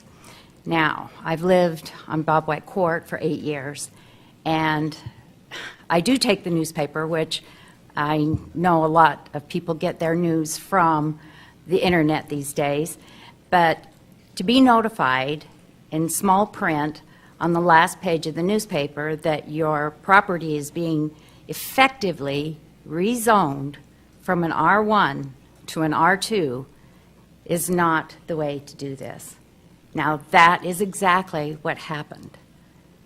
In 2008, you guys had requests, and I'm not saying you guys, whoever it was, whatever, had requests that they wanted to put apartments in their basements, or they needed extra money, or the housing market had fallen and the stock market had fallen, and all these things that happened, and everybody was in a rush to try and keep their homes. And there were good reasons then. 8 years later, there's this new ADU that honestly nobody knew about. And I would dare say today that if you asked 98% of the people in Ogden City what an ADU is, they would not be able to tell you what it is. Nor would they be able to tell you that they are living in an ADU and that the entire city of Ogden is an ADU. That, I'm sorry, but was not the way to do this. You have no way to enforce it. You have no way to even set it up. People that wanted basements in their homes have done it, totally done it, without anyone's permission. So, please make this right. Go back 8 years. Forget the ADUs. Thank you. Thanks, Sandy. Okay, Chris Stacy, followed by Rick Safeston.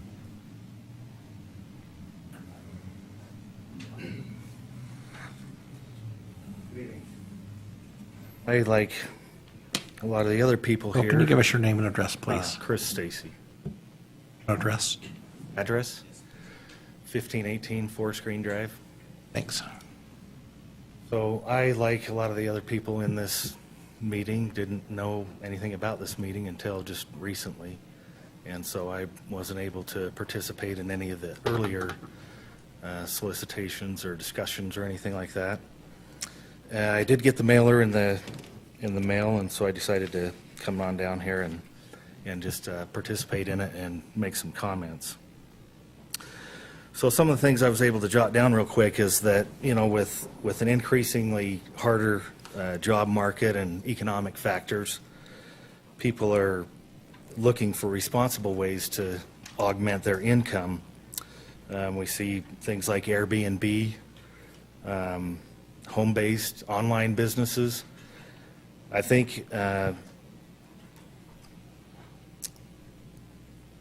you know, if one thing I'd like to point out is that with the ADU, according to the requirements, that the homeowner is required to live there. I think there's a big disconnect between an ADU and a rental in that with an ADU, the homeowner is on the premises and they're not going to allow anything that's going to disrupt the neighborhood or, you know, cause problems.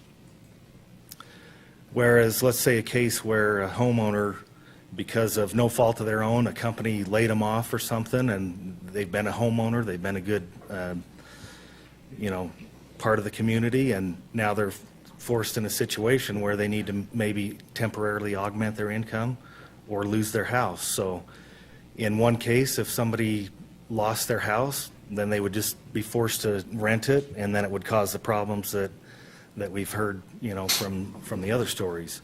Whereas in the other case, if somebody was able to stay in their home, augment their income until they temporarily, you know, improved their situation, the homeowner is on the premises. They're not going to allow anybody to do anything that's going to disrupt the neighborhood. And from what I've seen in our neighborhood, there hasn't been any disruptions that I see. So the claims that the housing is being diminished, the prices and stuff, that's just not even true. The house prices in that area continue to keep increasing, and I don't see it. That's all I got to say. Thanks. Okay, thanks, Chris. I did not introduce a former council member. Councilmember Safeston, Hello. welcome. Good to see you all. Thank you for letting me stand up. My name is Rick Safeston, 4499 Fillmore. I'll try to go as fast as I can to stay within the 3 minutes. I will stay within. This issue, the ADU question, is not a question about rentals. The more we talk about rentals, the more we show we do not understand the principle behind what's going on. This is a question of why do we bother with R1? That is my opinion. Do we really care about R1 or not? Once the perception in a neighborhood that it is a multifamily, I didn't say rental, that it is multifamily, every property in that neighborhood becomes fair game for an R2 or multifamily usage. The issue is really about destabilizing, in the case of Southeast Ogden, the most stable remaining R1 neighborhoods into an R2 usage. There is a reason for zoning and zoning rules. R1 is there for a reason. It's different than R2. I didn't say rental. R1 is different than R2. The usage is different. R1 zoning is more stable than R2, period. That doesn't mean it's better or worse, it's just more stable. Inherent R1 housing stability will disappear in one of the last remaining stable neighborhood areas, will unalterably disappear if we do have the ADU application.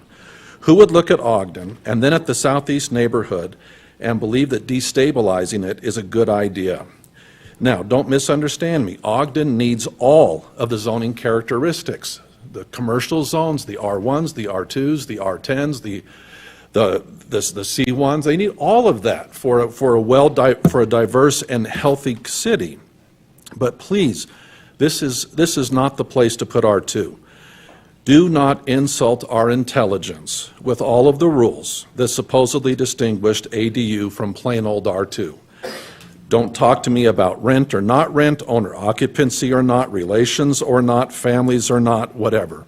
It's irrelevant. Once an ADU gets put in, de facto R2 usage will be there because ADUs are unenforceable. Again, the question is simply, do we want to turn an existing R1 into an R2 or not? That is the question, and I would ask you to please don't do it. Thank you for your time and your service. Thank you, Rick. Okay, we have Tom Farrell, followed by Joel Stewart.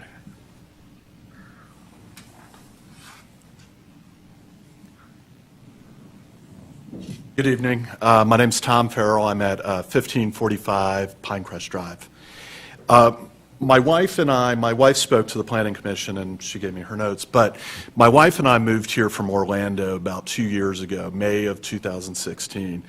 And we initially lived at the View on 20th in the apartments for about 6 months. And then we decided we didn't want apartment living anymore, and we looked around for houses, and we bought this house. My wife fell in love with this house. And part of the analysis when we bought the house was it in an R1 zone?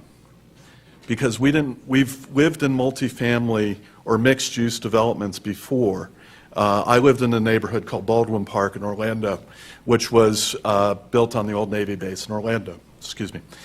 And basically it was mixed use where you would have $1 million house next to townhouses and then with condos in there. Essentially, and I'm going to echo what Rick just said, and that with the ADU overlay or the ADUs, it essentially makes this multifamily neighborhood, and it increases the occupancy densities. And I don't know if, and I apologize, I wasn't here for the first part of the planner's presentation, but I don't know if, and I didn't see it in any of the paperwork I've read, is I don't know if ever analysis was ever done about the impact in the Ogden City Schools. My wife is a reading aide at Shadow Valley. Right now, all the classes are at 30 children. So if we increase the occupancy rates in this R1 community to have multifamilies, in essence, which is what the ADU will do, what does that do to the students? I don't know the capacity of Shadow Valley. I do know that in Florida we had 18 students per class was the limit, the constitutional limit on the number of children in class. My wife says there's 30 in these classes.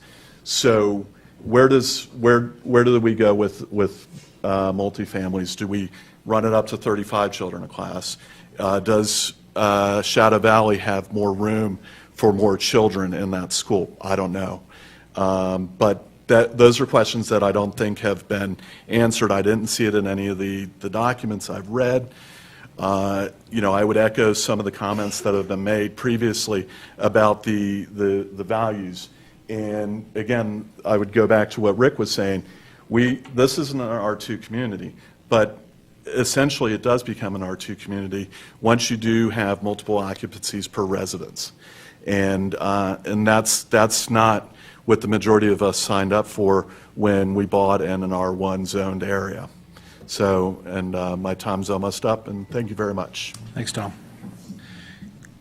Joel Stewart, followed by Danielle Stewart.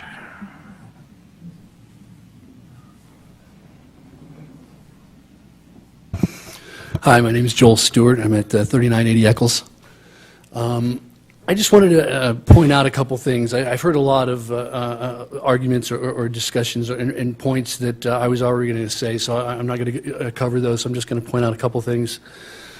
To the complainant's concern, he indicated at one point or made this an issue of compliance, and I really don't see this as a compliance issue.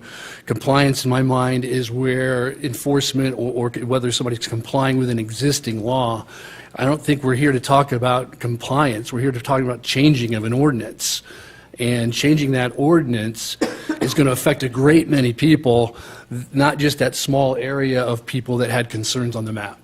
And so I think they have valid concerns and valid issues that they've brought up, but I don't think this is the right solution to address those issues. Like I said, this changing an ordinance is going to affect a huge area. The map indicated the people that complained was just a small area, and I think their issues need to be addressed within their own small community rather than affecting everybody.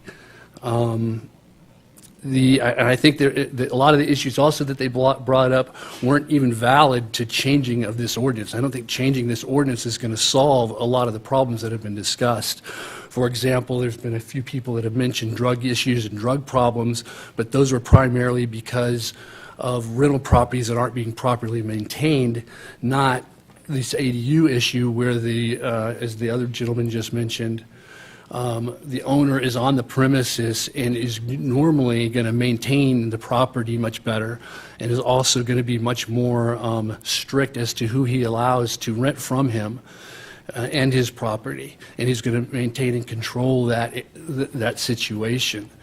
Whereas these drug issues and drug-related problems, I feel for their situation, but that has nothing to do with changing of this ordinance. So that's all I had to say. Thanks. Thanks, Joel. Danielle Stewart, followed by Rana Hughes.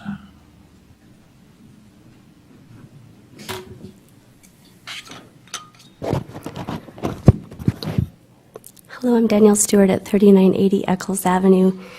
Like my husband said, ADUs are owner-occupied homes and not rentals. Usually owner-occupied homes people have pride in the ownership. They take better care of their properties. They take good care of them, and they're very selective of who they have live in their basements, in their homes. We are landlords. We have 3 children, and we do have a rental beneath us, and we're very selective. And I will tell you about all our troublemaker tenants. Our 2 return missionary girls that are wonderful, that are Weber State students, and they are just wonderful. They have never given us any problems. They help the neighbor shovel her walk, the elderly neighbor shovel her walk. They help her take in her garbage every Tuesday. We usually go through about 6 to 8 people before we select a tenant, and I think that there's a very big stereotype when it comes to landlords and rentals, and as far as neighborhood complaints, I think that should be taken on a case-by-case basis. If you have a drug problem, take it up with the police. If you have, beer cans in your yard, take it up with the police, take it up with the landlord. My tenants have never don't drink beer, don't have litter in the neighbors' yards. That's not a problem with us. As far as Shadow Valley being overwhelmed, sorry, I get really nervous when I talk. Shadow Valley being overwhelmed. My daughter goes to Shadow Valley. She's a kindergartner, and she has 23 people in her class. So they're not all 30. We don't allow pets, so we don't have overrunning, pets running everywhere. We take care of our place. We have pride in our home. One of the things I wanted to say, one of the things is that our property values have gone up for the last 3 years. Our mortgage has increased for the last 3 years because we take good care of our property. It has not affected the neighborhood in a bad way. Also, sometimes it's not about the landlord making money. For one thing, my husband worked at a place for 10 years and just got laid off, and because we had a rental property, we are able to make our mortgage, we are able to make our utilities. If we did not have a rental property, we would not be able to do that. So that was a real blessing in our lives. And I feel like the neighborhood they're talking about is very concentrated, and if you want to have your block adhere to this, that's great, but this affects my house too, and it is on Eccles Avenue, and it's not on the East Bench. Like he said, he wanted the East Bench to have better laws. My home isn't on the East Bench, but this does affect my place, and so I don't think that it should go into effect. I do not think you should reverse it. And if there are problems, take it up with the landlord, take it up with the police. But we have had a very positive experience with our rental, and I want to thank you for your time. Thank you. Thank you. Rana Hughes, followed by Jim Peters.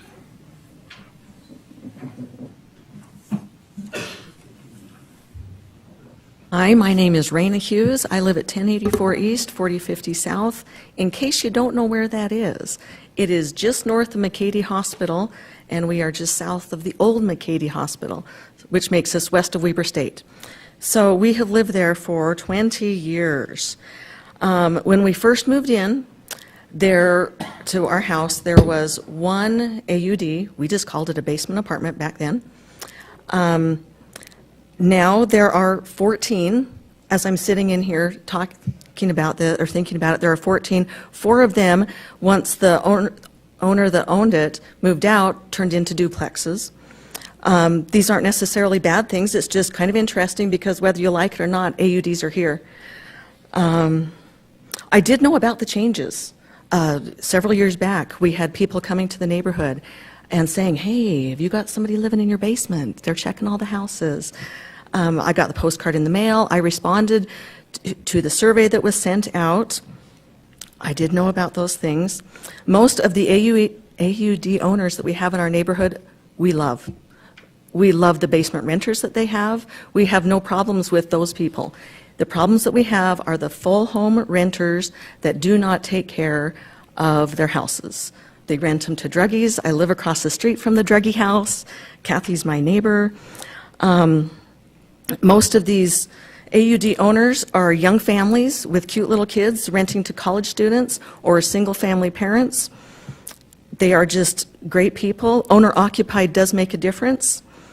I'm just cruising through my time. I was all hurrying. Now, let me tell you, then since I have time. 27 years ago, we lived on College Drive, which is in this neighborhood that they're talking about. And guess what? We lived in a basement apartment while we were going to college. I know, can you believe it? We did not pay rent. He made us pay the utilities, so then we weren't illegally living there. But we did learn to love the neighborhood. Now, I do have a question, comment. Several months back, you were talking about VRBO type things, and you were talking about maybe limiting it to so many per block. Can we do that with full-on rentals? Can we do that with owner-occupied? Just something to maybe think about. That's all I have. Thank you for your service. Thank you. Okay, Jim Peters, followed by Trevor Hightower. Hi, my name is Jim Peters. I live at 5145 Mile High Circle, which is in a Mile High subdivision, which is governed by a homeowners association. When I bought the land to build the house that we're presently in, the house has certain parameters that it had to fit into, et cetera, et cetera. Part of that was the actual plan, building plan to build the house had to be approved by the homeowners association. Right in on the plan for the home in the basement is mother-in-law apartment, and that was approved by the homeowners association. So it seems to me this has been planned for from day one, and it was planned by me. I mean, I have relatives that might, end up living with us. I don't know.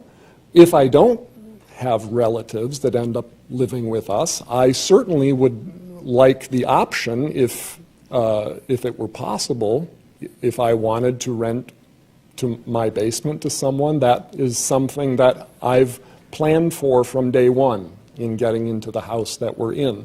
And I think it is inappropriate for now, at this late date, for that to somehow go away for me. That is why I'm here. I knew nothing about any of this. I don't know R1 from R2 from anything else, and don't want to know, honestly. What I want is the right to do with my home what I want to do with my home. And if I choose to, and the other thing about this, by the way, is I'm on the premises. And so if there's a problem with the renter, I'm the one who's going to have the problem, first of all. If others tell me about some problem I'm not aware of, then that's another thing. And of course, I'm there. And if people have a problem, they come to me, they tell me what the problem is, we'll work the problem out. But the person on the premise, living on the premises, is a very, very different situation than a rental. And it sounds to me as though you're saying that, a person can rent their home out. It's state law that they can do that. Well, maybe that should be addressed. That would address the declining property values, et cetera. I don't know. But ADU seems to me not to be in accordance with all those problems. Those aren't the problem. When the owner is living on the premises, the owner is going to be the first one to have a problem with the renter and get that problem addressed. So anyway, that's all I have. Thank you. Thank you, Mr. Peters. Trevor Hightower, followed by Eric Waterfall.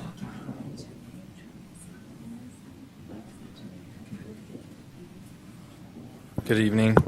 Trevor Hightower, 1330 Country Hills Drive. So I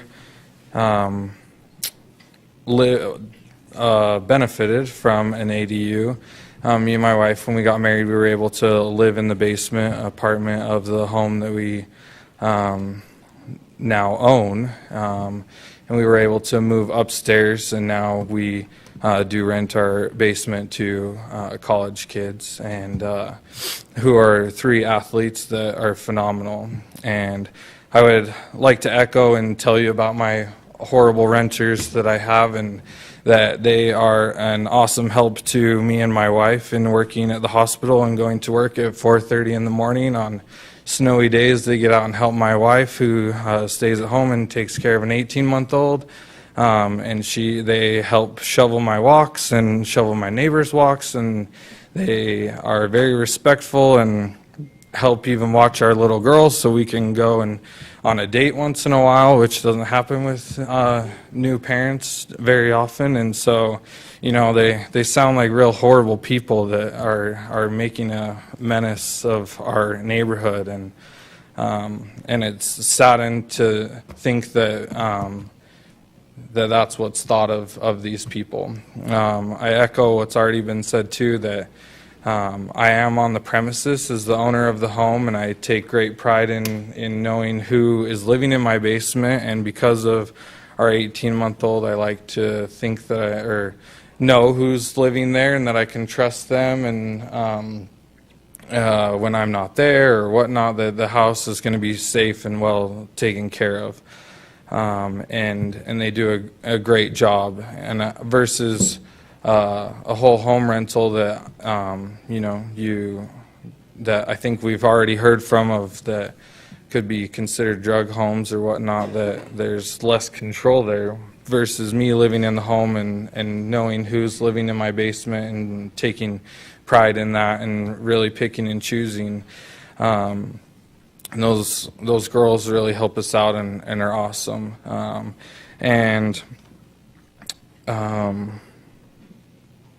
I will be honest, I am not legal yet. I'm in the process of trying to become.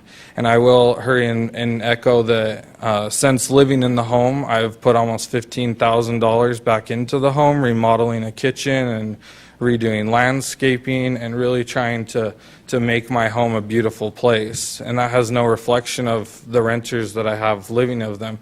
If anything, because of the renters, I'm able to put that money back into the home and help beautify my home and increase the property value and help take pride in my home. So thank you. Thanks, Trevor. Eric Waterfall, followed by Janeth Wright. Eric?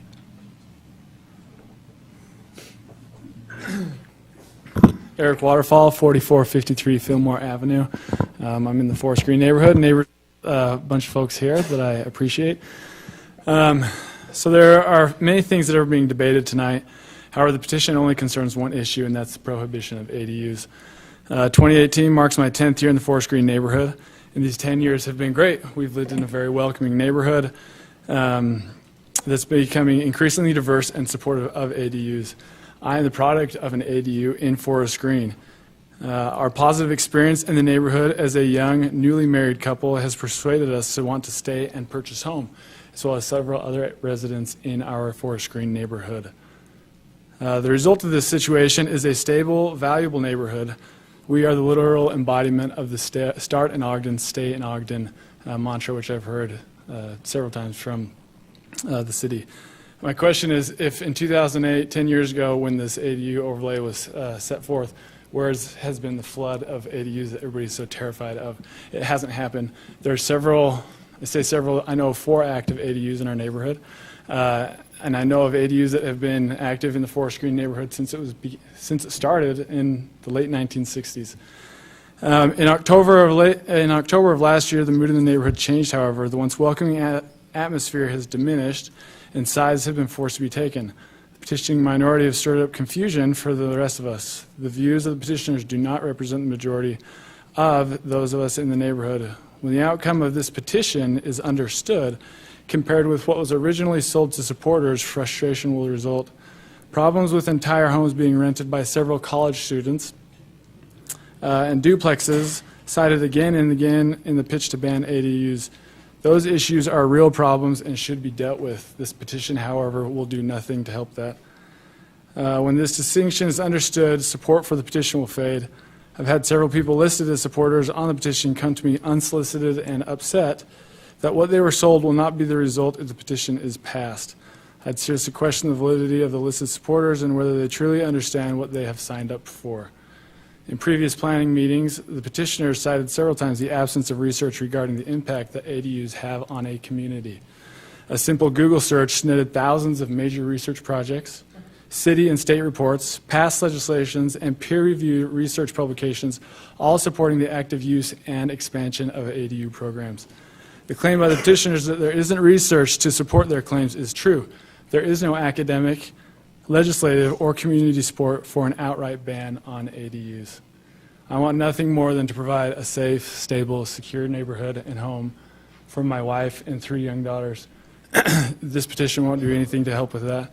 I would hope that you'll deny the petition, and I thank you for your time, attention, and patience. Thank you. Thank you. Janeth Wright, followed by Ralph Pankratz. My name is Janeth Wright. I live at 1535 Pinecrest Drive, which is in Forest Green, which we've been talking about tonight. The definition, we've gone over with what an ADU is, 2 adults with some children, owner-occupied. I think that's the main thing that we're issuing. And so many of them that are against the ADUs, to me, are talking about rentals, whole house rentals, college students, and the issues that are there. I think that the ADU should be addressed. Maybe the rentals should be addressed at another time. But one thing I just wanted to bring out, just you know where I am, you know where I stand. I am for the ADUs. The first couple of apartments that myself and my husband rented when we were first married, an older couple. They wanted to stay in their home, so they rented out their basement to us as a young couple. And the next one we moved into was a young couple with one child who had just built a home and was renting out an apartment until the home was built. So 2 reasons, older couple and a younger couple. It's really beneficial to them. And I just think that it's very important to have these ADUs, and that I could be in a stable community when I was just a young girl, and to have that opportunity to be with these families. And I leave it at that. Thank you very much. Thanks, Janet. Ralph Pankratz. And I have no more names after that.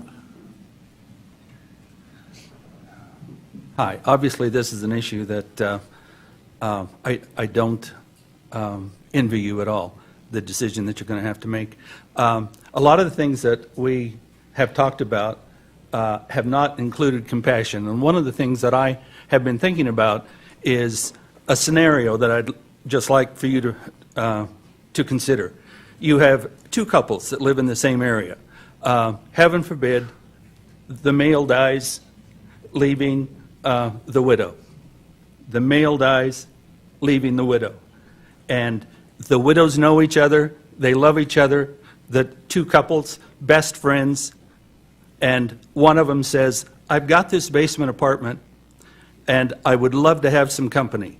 Why don't you move in to my basement apartment? If we want to have dinner together a couple of times a week, great, we can do that. Other than that, you can have your autonomy down there. We've got the walkout basement to the backyard.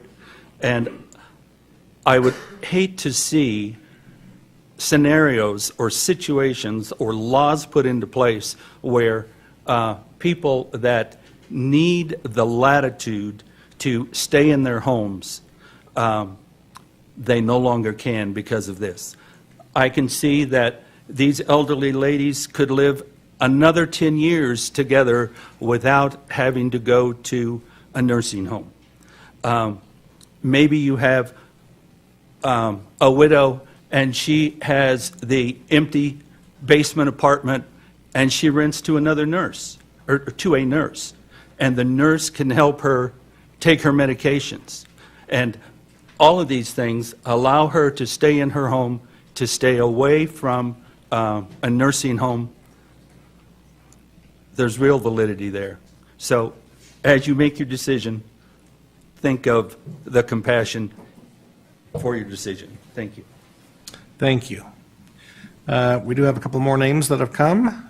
Jack McDonald, followed by Cindy Markeski.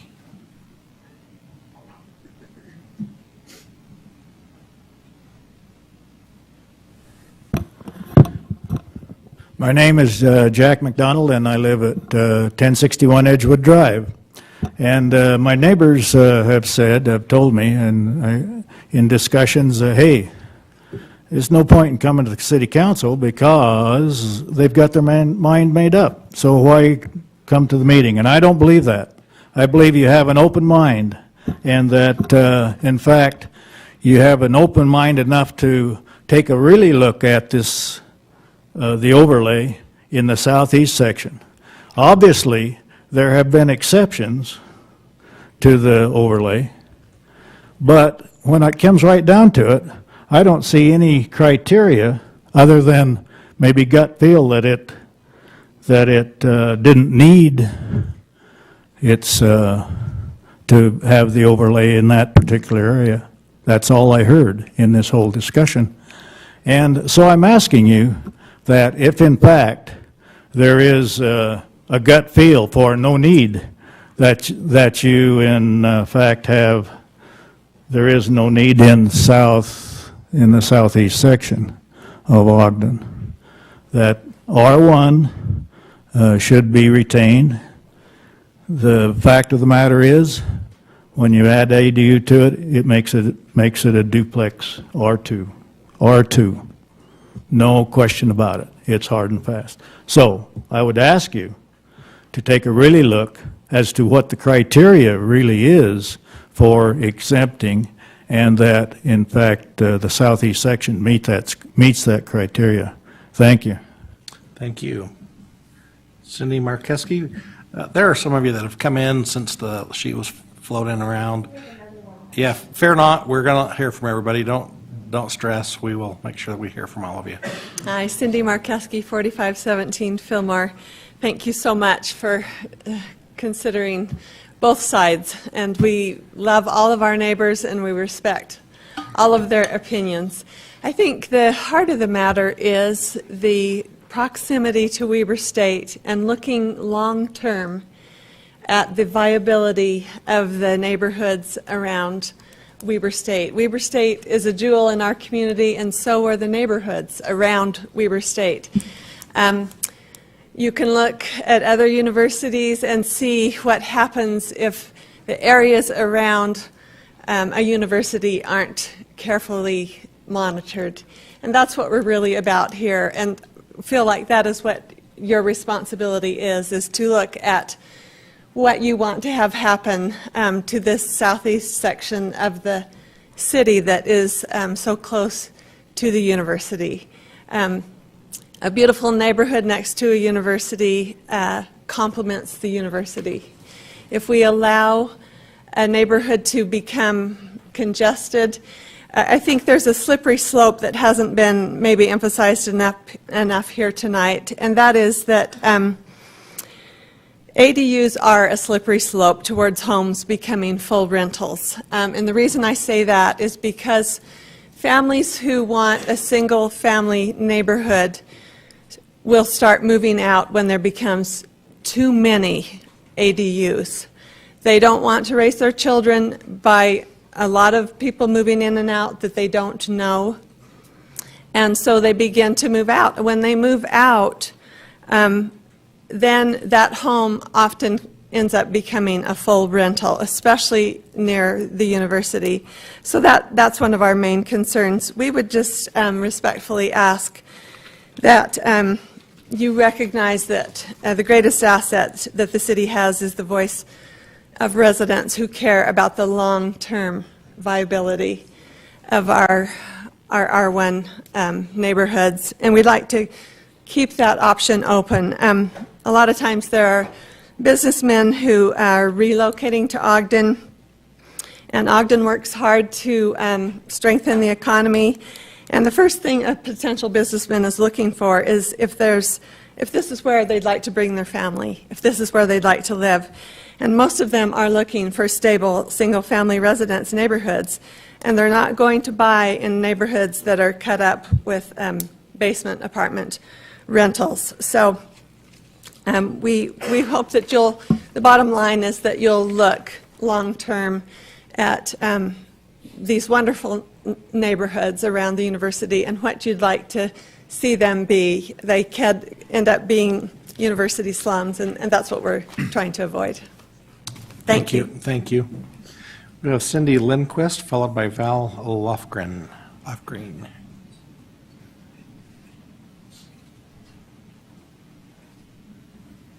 Well, thank you for the opportunity to speak. I didn't know what an ADU was until I got a letter. Could you give us your name and address, please? A long time ago, and I thought, I don't know what this is until I dumped it. And I got a second letter, so here I am. Can you give us your name and address, please? Oh, I'm sorry. Cindy Lundquist. I live at 4760 Glassman. Thank you. And so I came to get information, and now I have a few thoughts. I hope I can say it. I don't have them written down, and it's off the cuff. But I guess I'm rather naive. When I moved into my house, I don't know what zone 1 or 2 or 4 or 5 or 6 or 7 were. I liked the house. I bought it. Now, it turned out it has a finished basement, and I think, well, this would be perfect. When I get older, I could have somebody live there to help me, give me my pills, and help me off the toilet when I fall off. Okay? But now, under these circumstances, if we can't have ADUs, I can't do that. So I'm trying to begin with, thank you for listening. Everybody's got a side. And it seems to me that everything comes down to an individual circumstance. So how are you going to make an ordinance to satisfy every circumstance? It's not going to happen, but you guys listen to my side, okay? Okay, so I'm trying to think, how do I do this? Have somebody live with me when I'm older to help me take care of me, and I can stay in this house. Because I like the house, and I've got a mortgage for 100 years, so how am I going to do that? I can do two things. I hear there's not good enforcement, so I can break the law and have somebody live with me. Or I could adopt this person so they would be related to me, and then they could live in my house. And I would rather not have to adopt them, because what if they turn out not to be good caretakers and I want to get rid of them? I'm stuck.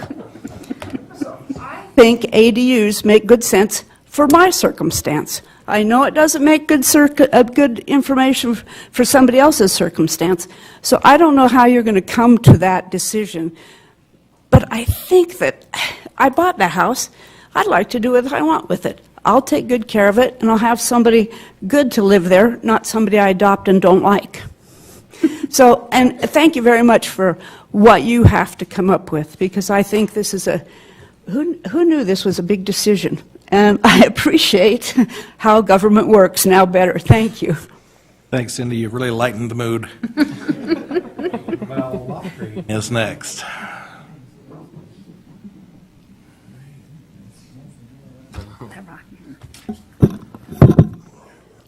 Val Lofgren, 4278 Edge Hill Drive, about equidistant between the College Stadium and the D-Event Center. And we've been there for many years and enjoyed it very much. But one of the reasons we were there was because it was an R1 area.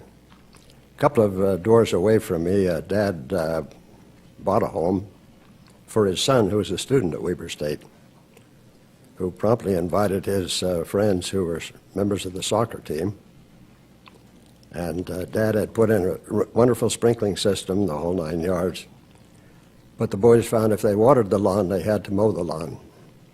And so as a result, the sprinkling system was turned off, the lawns died, the trees died, and the home has been something less than desirable. Talking to the code enforcement people, there are 4 vehicles out in front with license plates from 4 different states. But the code enforcement people can't determine that they're not related. So the bottom line is we have a home in the neighborhood that's deteriorating. And I very much would like to see us stay in the R1 area and not branch out into rentals and ADUs. Thank you. Thank you.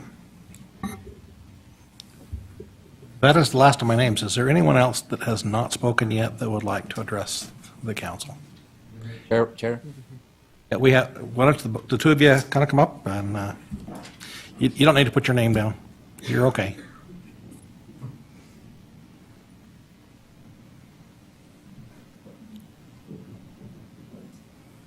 Blaine Ritchie, Country Hills Drive, or 1480 Country Hills Drive. Everyone's talking about the benefits of ADUs, so let's do it citywide. You know, why are we exempting Mount Ogden, and why are we exempting East Central Ogden? Supposedly, we have high percentage of home ownership in Mount Ogden, which makes sense, but we have low ownership in East Central Ogden. So where's the happy medium? You know, was there a cutoff that we have so much percentage, we're going to allow it and not? Seems to me like that's conflicting when you say high percentage of Mount Ogden home ownership, but low Central Ogden home ownership. There's a new development at Liberty and 24th you guys just worked on. Let's make that ADUs. You know, is that what you want there? What about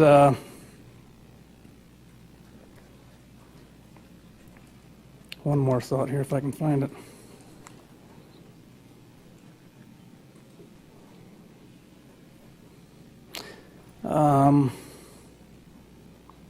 I guess I don't have another thought. But anyway, it seems like it's, if it's so good, what's make it good everywhere, and why certain areas can be exempt and not others, doesn't make sense if you're trying to, you know, paint the whole city with a broad brush. So that's all I have to say on that. Thank you. About those boys, they're my friends and neighbors, and they need to go home and get their homework done. And I didn't want to speak, but one quick thing, maybe. An address, please. Claudia Eliason. I live at 5406 Arapahoe Drive in Ogden, and it's an R1 neighborhood. I would plead with you to keep this neighborhood an R1. And the only thing I want to say is I grew up in a lovely single-family neighborhood on the avenues of Salt Lake City, and my parents lived there their entire life. When my father died, we sold it to a fellow and asked him. He said, "Oh, I'm going to remodel it. I love this home." It's now remodeled and is 4 apartments, all to University of Utah students. It is so deteriorated. So I would just plead with you to leave some of these neighborhoods that people desire to have R1 single-family units, do something to create that, because my neighborhood right now is wonderful. Right, fellows? Thank you. Thank you. All right. Mr. Spitzer, have you got your list of questions to address to these good people? Why don't you come up and take your best stab at it? Chair Heyer, as he's coming to the dais. Jacob and Troop 64, permission to be excused if it's okay with your dad. A couple of weeks ago, they were here for about 3 minutes, and they were gone. You guys earned like 5 merit badges. And Yeah.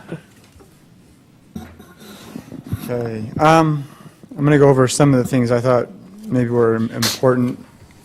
If there's other questions or concerns you want me to go over, I'd be glad to. Can you put my presentation back on here? Let's see. So there was one question about the requirements for an ADU in terms of structure. What does it need to have? And it does need to be a dwelling unit. It needs to have, when you make the application, there's a building officer that goes out, inspects the property, makes sure it's livable. The bedrooms are bedrooms. It has a kitchen. It can operate as its own individual living unit within the larger single-family home. So there are those kinds of the same requirements for any kind of living unit. It couldn't be a living unit if it's not a safe and secure place to be. Let's see. The impact on schools, I think that's something that we haven't looked at yet. That can be done with the community plan process to see exactly how this may affect the school district.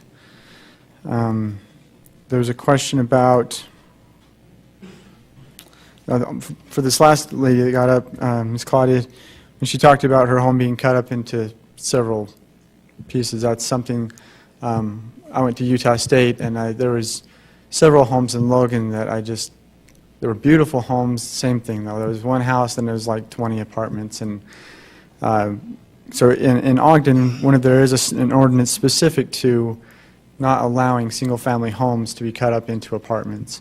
And if they're designed as a single-family home, that's how they stay, unless they, yeah. So that is, something that does protect single-family homes in this city. It doesn't necessarily pertain. People can still develop an accessory dwelling unit. That doesn't qualify as cutting your home up and creating a different, a duplex type of situation.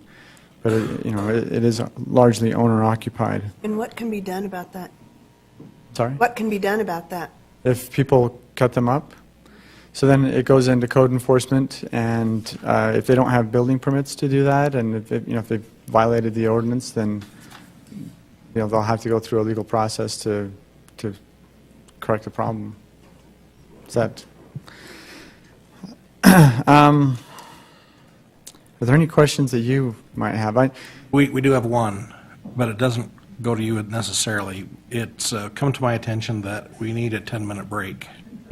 Fantastic.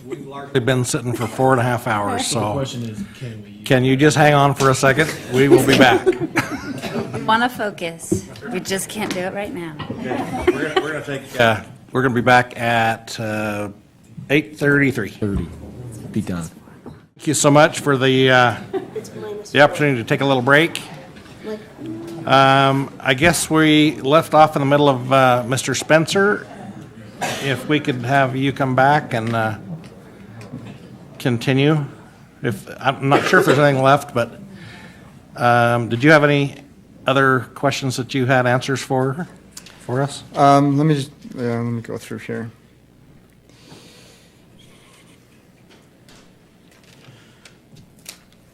So, I mean, there's always, one of the options that we also that we looked at proposing is, there's always the option of placing more restrictions on accessory dwelling units. I don't know if that's something that the council would entertain. That was something that was brought up, so that could be a possibility. It seemed to me like a lot of the concerns had to do with rentals more so than accessory dwelling units. But anyways, if the council has questions, I can answer. I think you've answered all the questions that I jotted down. Did anybody else have questions that came up from citizen comments? I have a couple. Okay. Councilmember Blair, go ahead. I don't know if you can. Mike? Sorry. I was speaking secretly earlier. Well, first of all, I looked it up, and I believe that Forest Green is R110, and Shadow Valley is same thing, and R18. What we do here tonight, either way, does not change that. It still remains R1, correct? Still remains single-family We're not changing the zoning, zoning. correct. No. Okay. Do you know what the boundaries of the southeast Ogden area are?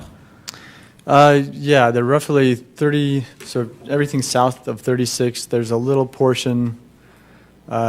Is your presentation still loaded? It was on one of those slides. Yeah.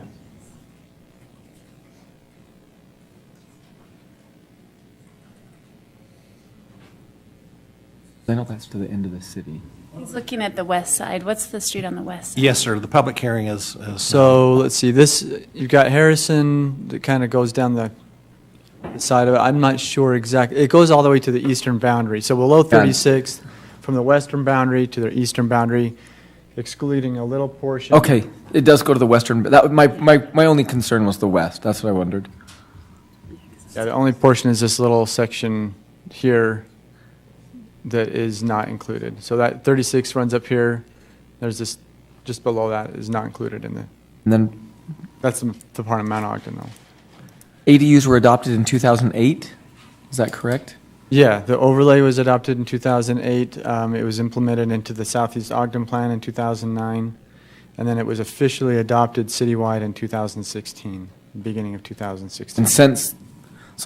And as of right now, there's 3, maybe 6 on the books? 3 that we have on file, 3 that we have applications for. Okay. What are the red dots up there, Spencer? Oh, so I put it up there. This is the best map of Southeast Ogden I had. This was just to show the legal rentals. This was pulled from a database on the business licensing, and then mapped those to show where the legal rentals were. Okay. Part of an earlier presentation. I think that's an important thing to mention is that people can rent their house. There's nothing that is, we can't make that illegal. However, it is required that they get a business license to do so. Correct. So, and I would bet that, you look at that map with the dots, there's probably a whole lot more that are rented that don't have the business license. Yeah, that's going to be widely true. And It goes to this whole issue of people complying with the ordinance. Any other questions? Those are mine. Okay. I have a couple. So, do you have any data that shows one way or the other whether property values in other areas have increased or decreased because of ADUs? So we did some market study stuff. So I pulled six, I think it was 6 or 7 properties kind of at random around I tried to disperse them evenly around the community, and then pulled some information. I didn't, in that study, there was one that had, the area that had the highest number of renters, and then we didn't, like I said, we don't have a database for accessory dwelling units because we don't have that many listed in the city, but just in terms of rentals, the one that had the most amount of rentals was the second highest in terms of property value increase from 2010, I believe, or 2009. So it's kind of it wasn't the most scientific study, but we tried to pull some information that way just to see what property values had done in certain areas, and I didn't think it was conclusive that it decreased property values. Do you know if we keep a database on the complaint-driven rentals, or do we have any code? Yeah. I believe that our code enforcement officers, they monitor all of that and keep records of that. I guess, can I follow up with that? Mm-hmm. The complaint, it was kind of brought up by one of the citizens that since there aren't very many legal ADUs, that a complaint on one is kind of irrelevant, go somewhere else. Is that in fact the case? I think I can see how that could be the case, that if somebody complains against what they consider an ADU, since there's nothing on the books in Ogden about ADUs, it goes, they classify it as, oh, this is a rental issue. That's hard to say. I mean, it probably depends on a case by case on how the code enforcement officer looks at it. That might be something you look at as you revisit this community plan. It might be a good thing to have. Well, and the police reports, right? So there'd be That's what police I'm asking, complaints yeah. too, not Yeah. just the code enforcement. Yeah, maybe that's a better. Yeah. Yeah, for things. But calling the police about loud noises or parties that's or gonna be- drugs, right? Exactly. I'm sorry to interrupt you. Go ahead. Nope. When is the community plan going to be done? It's slated to be done in October of this year. So October. we have begun the process. Planning Commission, which Janeth Wright is a part of, they've kind of begun to kick around some ideas on things that we need to look into. This meeting has provided a few more ideas as well. So, And if we make a decision tonight, one way or the other, and a different decision is made in the community plan, what happens to that decision? so the plan that's carried out in the community, well, the decision that's made in the community plan will likely be, we'll try to adopt it. Just as in the East Central and the Mount Ogden areas, where those two communities came together, had a conclusive decision that these are some areas we feel appropriate or we would like to have accessory dwelling units in. Whatever decision is made tonight, if it changes with the community plan, then I believe that the community plan will change the zoning ordinance. We would have to come back and amend the Yes. amend the ordinance. Amend the ordinance, right.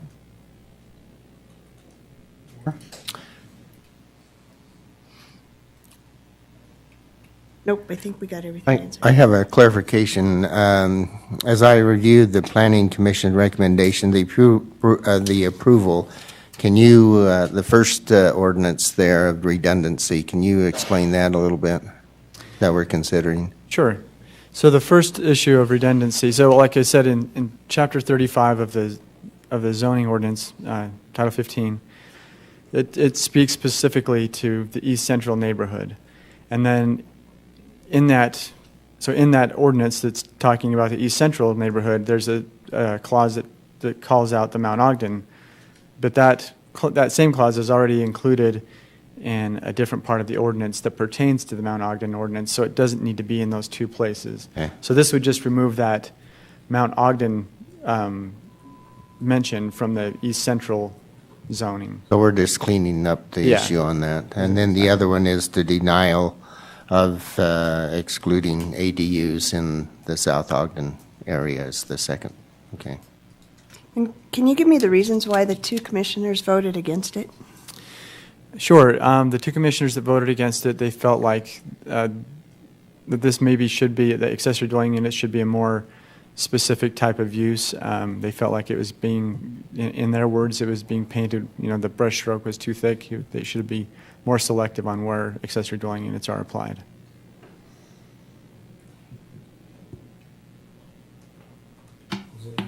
All the questions for Mr. Spencer? Maybe you can take just a second. I kind of think these people would be really interested in this community plan process, since this is going to be, they'll need to be participants in it. We would hope that they would be. If you could kind of explain how that typically goes so that they can watch for things and watch for notices and come to the meetings and, you know, that kind of thing, that would be very helpful, I think. Right. So the idea is to kind of come into the community. You know, we'll go out and have we'll have meetings, you know, in the community, in an elementary school, in a public area, and like I said, we're kind of, you know, trying to figure out exactly how we want to approach it. But they should be getting, you know, a mailer saying we're going to be holding a community meeting, or, you know, we're going to be addressing the Southeast Ogden Community Plan. Please plan to attend such and such a meeting at such location. And then from those meetings, we kind of create a steering committee, people that are, you know, very interested and very invested, stakeholders in the community. And with that stakeholder group, you know, we put together a plan that, you know, the community kind of has dictated they want to see. And then that, you know, that just kind of continues to refine itself until it gets to the city council level where it's approved and adopted. Okay. See something, I would say, within the next month or two in terms of... Will it be posted on the city's website anywhere so they could find it on the website? Okay. And can they find the old one somewhere on the website? Community plan? Yes. If they go to the planning section there's a link to the general plan, and then the general plan has all the community plans underneath. I wonder, Greg, if you could put a sign up for notifications about this, that they could sign up with their email address or whatever, and that way when meetings did happen, you'd have an email blast that would tell people that signed up for those things. Is that something that could be done? It's just a question. I thought it might be good. If someone had some paper and a pen, we could probably take the names of people here tonight, and then we'll figure out how to get an email address or something that they can email in if they want to be notified. Okay, thank you. I think that's something that would be use this opportunity to at least collect some information for some people. Okay, we'll let Mr. Spencer sit down then. So it's to the council for any discussion or resolution. Thoughts? So, Chair Heyer, just listening to the testimony from the public, not entirely surprised by a lot of it, given the the volume of email and calls and conversations that have occurred before this. I think it's pretty clear that we have an ADU issue. I think we have but I think even broader, we have a planning issue that we need to take care of. We have an enforcement challenge. We've got a communication challenge happening. Got neighborhood stability concerns. I'm not sure that a yes or a no on this decision tonight solves this problem for everybody. I think this is a broader issue than just the question before us tonight, and that we have planning questions and processes ahead that require a lot of our attention. I think at some point we've got to address this in a more holistic manner than I think just the question before us presents. That's my take anyway. I think we need to at some point move this away from complaint and compliance into collaboration, and it's my hope that the community planning process would allow that to happen. We all have a lot of work to do. We do here at this dais, and I think as community members, you guys do too, and I hope we'll do it with us. That's my comment. I'd like to give give some credence to our planning director as well as the staff of the planning department. And we have some very wise planning commissioners who do this selfless service in a way that very much helps we as a city council come to the decisions on these things. They take a very deep dive on these things. And I am really happy that they have accepted that responsibility to do this right away, that it's imminent and it's ongoing at this point. I see these issues as being very broad. There's quite a divide in the comments that we've received tonight. I didn't tally them up, but there was a pretty good consensus on both sides of this issue, and I think that in as much as the community planning process is imminent and underway, that I'm a lot more comfortable upholding Planning Commission's recommendation on this petition tonight, and then allowing that planning process to go forward. I'm sure they'll come up with some ideas that will be very beneficial to us in the future. I would like to go along with that, but I think, we have to look at the environment that the Planning Commission works in, is that they look at the community plan and say, where does this fit in? And I think that's what they're looking at, and I think we've got, especially with the planning staff and the planning commissioners, they do a great job for us to sort out some of the weeds that we go through every once in a while and finding the questions that need to be. And code enforcement, man, they just work their tails off, and kudos to them. I think they're trying to keep the city clean and organized and respectable. But one thing that I got out of this is there was a comment, and we've done this before in other ordinances by limiting the number of certain items. And I think if we review some of the restrictions for ADU, that we ought to look at that and say, we need to we need to restrict so many ADUs in a certain area so that we don't become inundated into that process.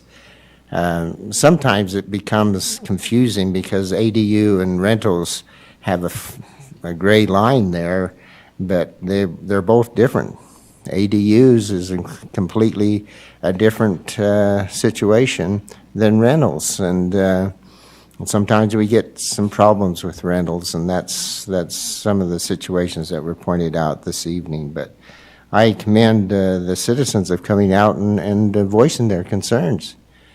Congratulations to you. This is what America is all about. This is what our community is all about. And with your help and the Planning Commission and the planning staff and the administration and we sitting on the council, we can come up with some of the solutions that will continue to move our city in a positive direction. And I think that's what we all want to have for our city. Yes, please. Make a couple comments.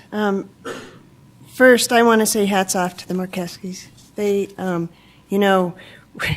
we throw ourselves into the arena and we expect, both sides coming at us. But as citizens, that doesn't necessarily pertain. So thank you for stepping up, and I'm sure you got a lot of conversations on both sides. So thank you for doing that. I just want to throw some things out. And one of the,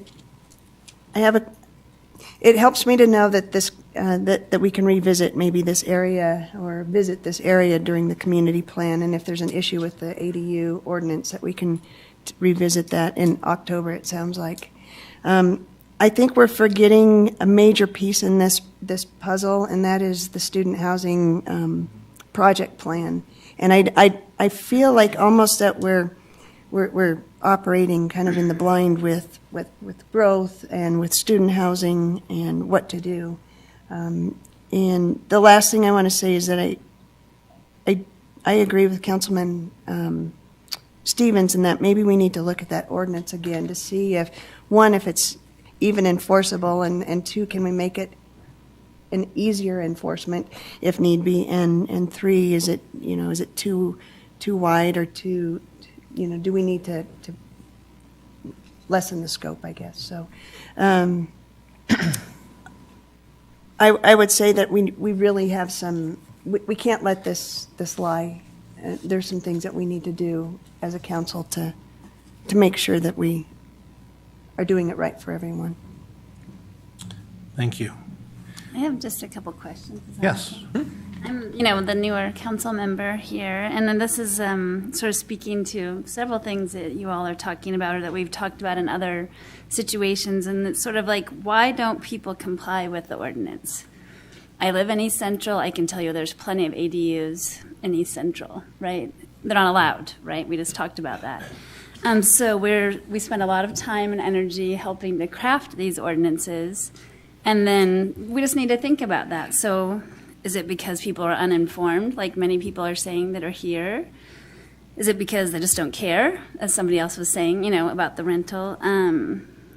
It could be the lack of enforcement or the ability to do that. Or is it kind of getting to more of a point that we're talking about too, is this sort of lack of neighborliness, of being able to talk to your neighbors about problems and try to work through it and try to solve them all together? So I don't know. I don't know the answers to those questions. I'm just putting them out there as like, I just feel like coming together as a community, we do need people. If you want to have ADUs and you want to do it in a legal way, please just get a license to do it. So then we'll really know all the numbers and understand this issue even more deeply.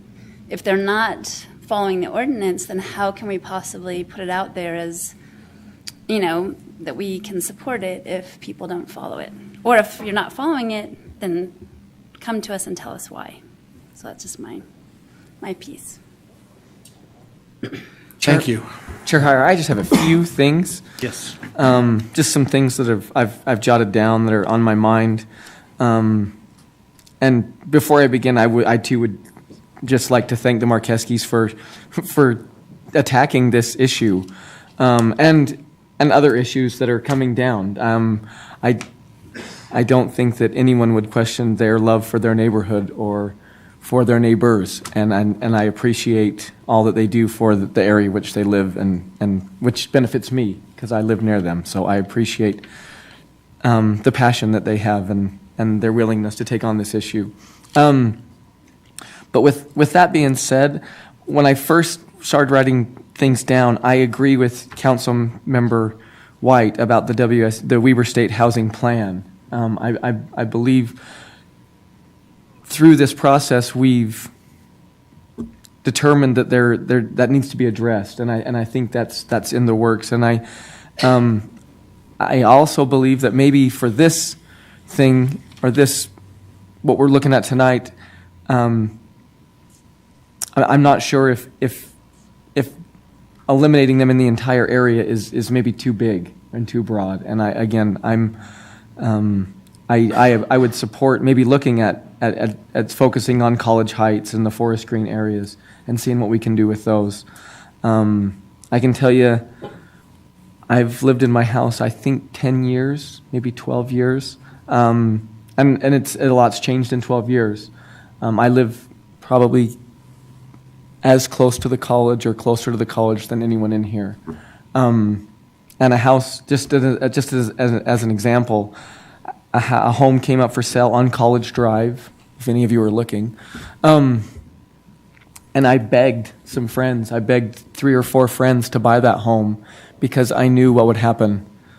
I begged and begged, and all of them were were past that point. They didn't want to move out of a home that they'd already remodeled to remodel another one. And they just chose not to live there. That home has since sold, and I don't need to tell you who it sold to, and I don't need to tell you who's going to be living there.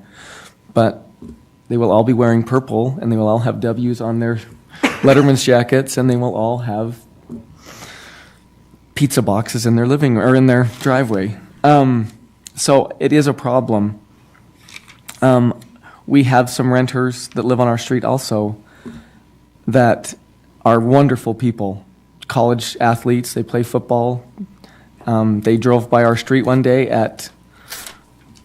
and I drive fast, so this says something, but they were driving too fast. So the next time they drove by, we waved them down, a neighbor and I, and just said, "Hey, we're families here. We love having you. We have dogs, we have kids, we have families. We just can't have you driving at that speed." And they've been more than accommodating when we've asked them to slow down. But they are 18, 19, 20 years old, and they really don't care if they have 95 pizza boxes in their driveway. It's just a different mindset. So I agree. It's different, and it's not a homeowner by any means. It was mentioned that people might not know what ADUs are or that ADUs are allowed, and I don't agree with that either. I have in my neighborhood. It was an aging neighborhood, and there were people that truly loved living in that home. They were the original owners of the home, and they wanted to stay there. And so they've brought in people, which I thought was great until I found out we only have 3 on the books. So maybe they're not as respectful as I thought. But I agree, or I believe that ADUs do provide a service to a neighborhood. These young couples are going to school, and just like was mentioned earlier, they live there. Maybe by the time they finish school, as is the case with the couple that are living around me, the person they were renting from has either moved or passed away, and then they were able to buy the home and then continue to live there, which is, like I said, has been wonderful for our neighborhood. So I agree. I thought Mr. Markeski brought up an interesting point, and when we're talking about an ordinance or a community plan that was done 30 years ago, I do believe a lot's changed, and maybe the most important is that there are 2 different types of homeowners. Those that want to contribute to a community and be part of a neighborhood, and those that see it as a chance to make money. And that's not right or wrong. It's just a different mindset. And there are people out there that choose to do that and want to do that. And I think if we're going to do some zoning or redo zoning, we need to understand that there are 2 different mentalities and look at it that way. But All right, thank you. Well, Councilmember Lopez, you're the only one that hasn't said anything. You want to take a turn? No, I was waiting my turn because I was sent to the last here at the end. I don't know by whose decision, but democracy. Last or the first, one of the 2. I love democracy. No, I just really want to echo what's been said, so I'll be very, very brief because I agree with a lot of the comments that were shared by my colleagues here. So first, thank you to everyone that came in to speak and address us tonight. I really appreciate it. I wish, this is one of those votes where I wish I didn't have to make a vote. I wish I could run away. But, we're here. I was elected to do these, and sometimes it's hard. And tonight is one of those days when it's very hard. I want to echo the concerns that I have about enforcement. I hope that we come together and figure out a way to address this issue, because it seems to be a common issue that keeps coming up, not only for these topic, but for other topics that we've discussed before. This always seems to be a problem, and I believe that we can come together and figure out solutions. I also echo what Councilmember White mentioned about the planning, not addressing the potential, the growth that is happening with Weber State. So all these things have been said. So, the only different thing that I like to do is it's actually throw out a challenge to my colleagues and to this body to make it a priority that we address this issue of enforcement and potentially planning, the planning that is happening at Weber State, because it's a high priority. So I'd like to respectfully challenge all of us to not let this pass too long and make some efforts to address it so that things don't keep getting worse down the road as we work hard to come up with these ordinances that then are very difficult to enforce. Thank you. Thank you. Chair Heyer, if I could quickly add to my comments, since I know it's late, I'll be quick. I think we'd be remiss to not mention the cordial candor and the dialogue that has happened from you folks. We really appreciate the civility that you have brought to this. And I'm really confident that with the civility and engagement of you, combined with the expertise and the talents of our planning staff, we can work this out. We can get there. And finally, as a former Weber State football player, I owe you an apology, I feel, for not setting a very good example to my successors. So I apologize for all my past transgressions, and I'll try to make it right to you now. Oh, Chair Heyer, I'm sorry, one last, Go ahead. if I may, also very briefly. A gentleman came up here and mentioned that he was told by someone else that why bother come here because potentially our decision was made up. And I just want to say that at least on my part, and knowing my colleagues, I'm sure that it's probably the same way. This is a hard decision, and I got to tell you, when folks started coming up and speak, my decision, my mind keep changing from one speaker to the other on how I was going to vote on this, because everybody has such a strong, convincing argument about why this is good. And so I just wanted to tell you that it really makes a huge difference for you to come here and address us. So I don't take that for granted. I hope you don't either. Thank you. Thank you, Councilmember Lopez. I also want to thank the Marqueskis and to salute you and to help you understand that it's because of your petition that the Southeast Ogden Community Plan is next on the list. So you've accomplished no small feat. That's difficult to get done. Those things don't come by very often, and so you've done a big thing there. There will be, from what I understand, a student housing component to this community plan that the Planning Commission will review, and Weber State is going to be invested in that as well. So hopefully that is going to make your community better as that solidifies itself around the needs of the community versus the needs of the university. I do have one caution, however. Because a community plan isn't done very often, and it is very comprehensive. It addresses a lot of aspects of quality of life in a community. So don't let it be all about ADUs. Make sure you entertain the parks and the traffic and all the other things that come up with that. So just make sure you use this opportunity to get a good plan put together, because it comes from the community. It doesn't come just from the Planning Commission. It comes from you all. So that's just one caution I have to give you. We've had community plans in the past that have been very singularly focused, and it doesn't lend for a very good community plan. So anyway, council members, this is two separate actions that I'm looking for. So I will look for a motion on item number III. Sorry. I will go ahead and make a motion to adopt proposed ordinance 2018-4. Second. Okay, I have a motion by Councilmember Blair, second by Councilmember Lopez for proposed ordinance 2018-4. This is a roll call vote. Councilmember Chaburka? Aye. Councilmember Lopez? Aye. Councilmember Stevens? Aye. Councilmember White? Aye. Councilmember Blair? Aye. Vice Chair Nadolski? Aye. Chair Heyer? Aye, that passes. Chair Heyer, I'd like to make a motion, but first finding a fact like the planning commission does. That would be well. Okay. I love findings of Okay. fact. Yeah.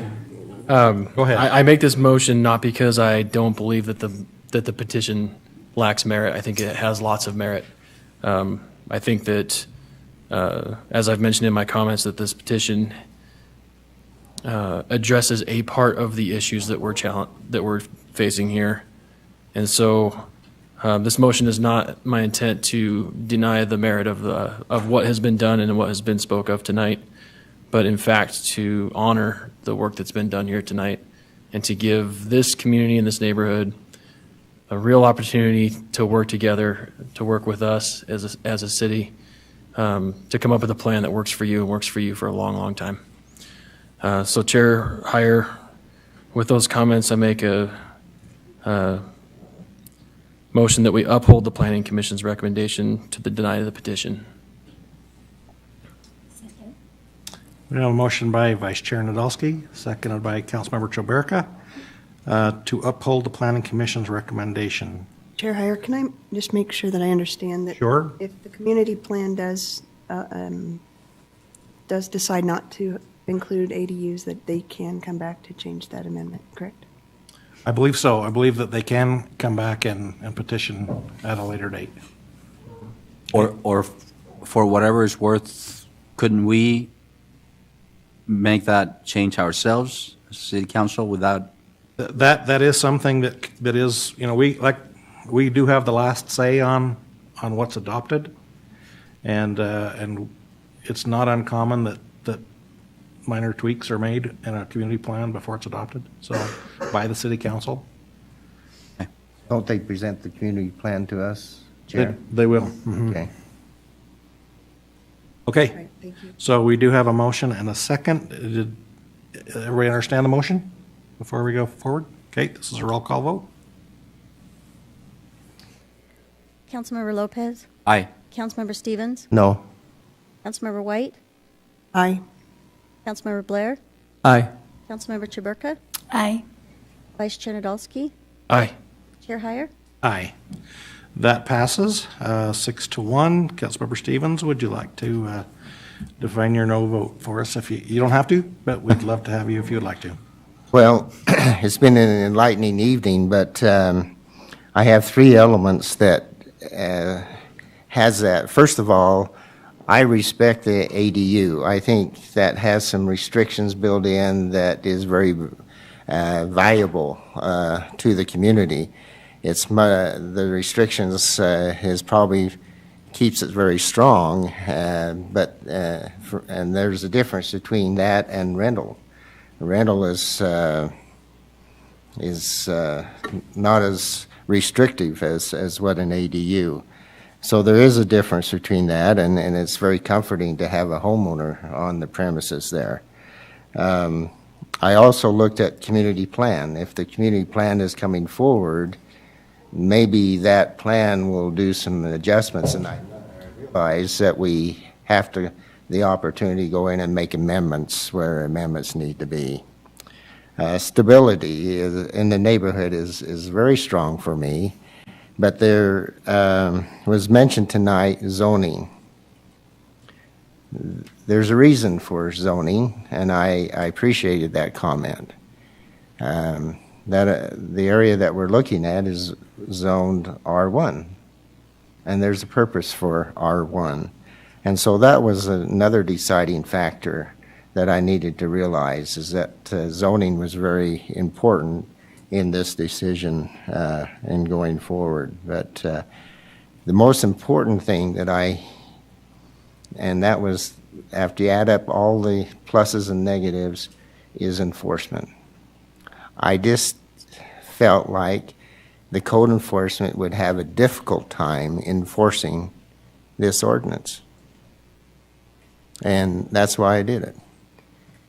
We need to go back and revisit this and maybe put limits on ADUs, but we need to simplify the process by which it makes our code enforcement more palatable in going forward and looking at this ordinance. So that's why I did it. Okay, thank you. Chair Heyer, I would just like to thank Councilor Vice Chair Nadolski for his motion. As I was thinking about this, and like I said, I flip-flop like Councilmember Lopez.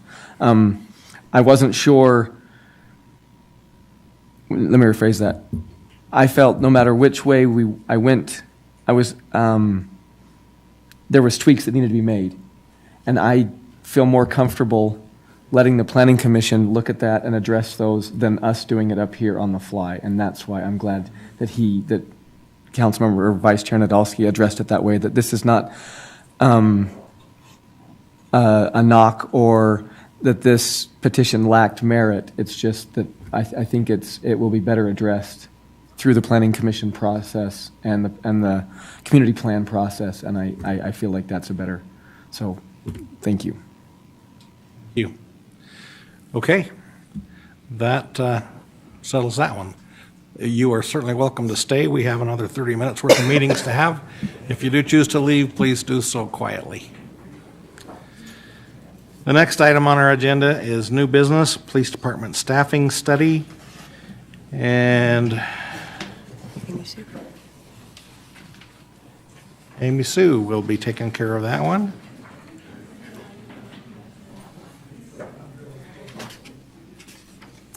Thank you, Chair Heyer. So this item before you this evening is the approval of a contract to authorize with Berkshire Advisors Incorporated for the completion of a police management staffing study. And so the cost of that study is $78,000.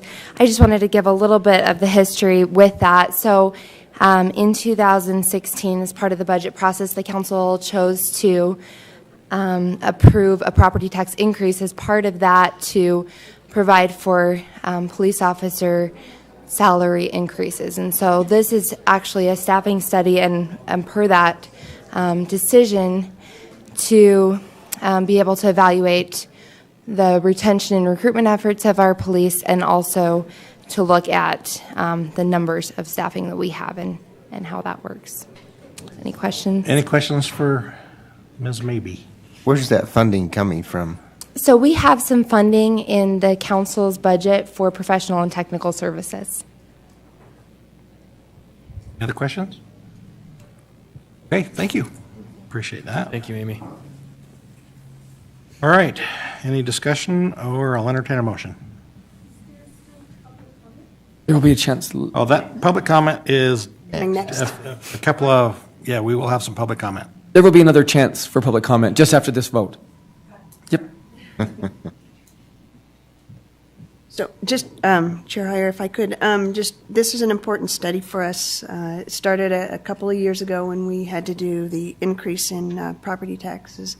And we made an important decision to make sure that we were being good stewards of the people's money. And so this is in result of that. It has taken on a life a little bit different than what we originally thought, having a new chief. And so thank you for the staff work that's gone into getting the RFPs out. So You're very welcome. Okay, thank you. with that, I'll make a motion to adopt the proposed resolution 2018-3 approving the professional services agreement. I second it. Okay, we have a motion by Councilmember White, seconded by Councilmember Stevens, to adopt Resolution 2018-3. This is a roll call vote. Councilmember Stevens? Yes. Councilmember White? Aye. Councilmember Blair? Aye. Councilmember Chaburka? Aye. Councilmember Lopez? Aye.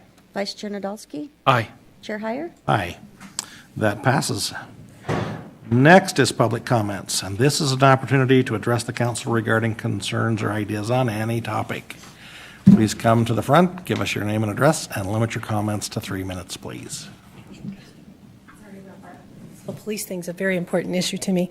Angel Castillo, 1260 25th Street. As I mentioned earlier, I've relocated from Los Angeles, and part of me getting to know my new community is as I'm out and about and purchasing things and talking to people, I ask every single person who's super friendly and go, "Oh, what brought you to Ogden?" I ask them, if there's one thing that you could change about Ogden, what would it be? And I'm getting a wide variety of answers, but there's one that I found that was deeply disturbing to me. couple of meetings ago, the council voted for a Band-Aid on upping the salaries for the officers, which was great, and that's wonderful.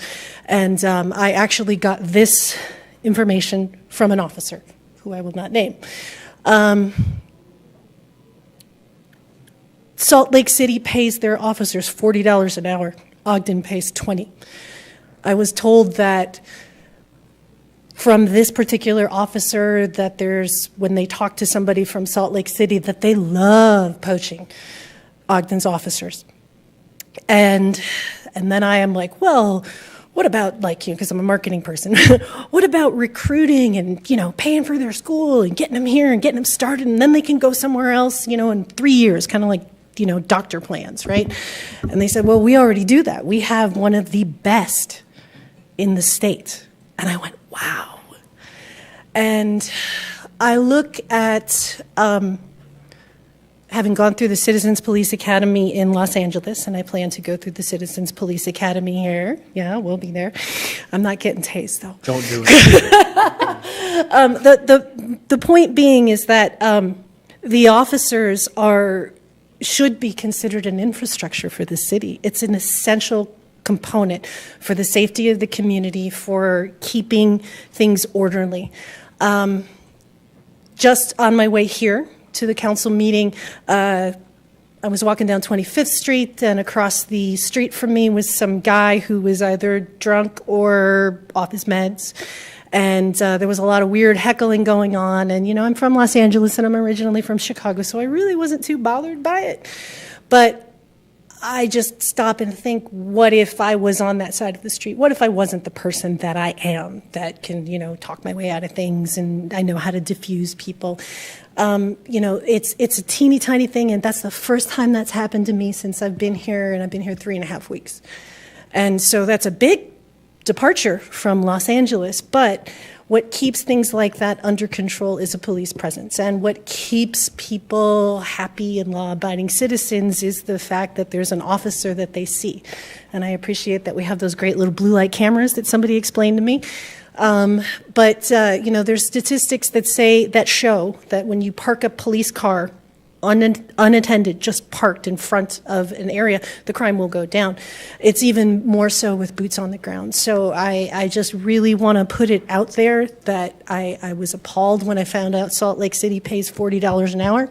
And if we cannot keep our police here, we've got to find money somehow to keep our police here so that we're not wasting money with training, and to keep our community safe and orderly. Thank you. Thank you. Is there anyone else? Okay, seeing no movement. Comments from our mayor. I do have a few comments, and I appreciate what you had to say, and I can assure you we keep a very close eye on what's happening with Salt Lake, and we want to take care of those men and women in blue that take great care of us. We keep that's been a dialogue that we've had for 3 years. There are 600 open positions along the entire Wasatch Front, so we're in a weird moment where everybody's really competing for the talent and the skills that these guys bring, and we agree entirely that it is an absolute priority of ours, and we've taken, I think, in my opinion, a lot of steps to help show them that it is a priority, and so we want to hang on to that. Also kind of sat on my hands as we talked about the last 3 hours of opinions and conversations.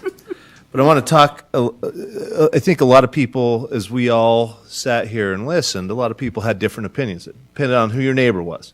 Some people had great neighbors, some people had terrible neighbors.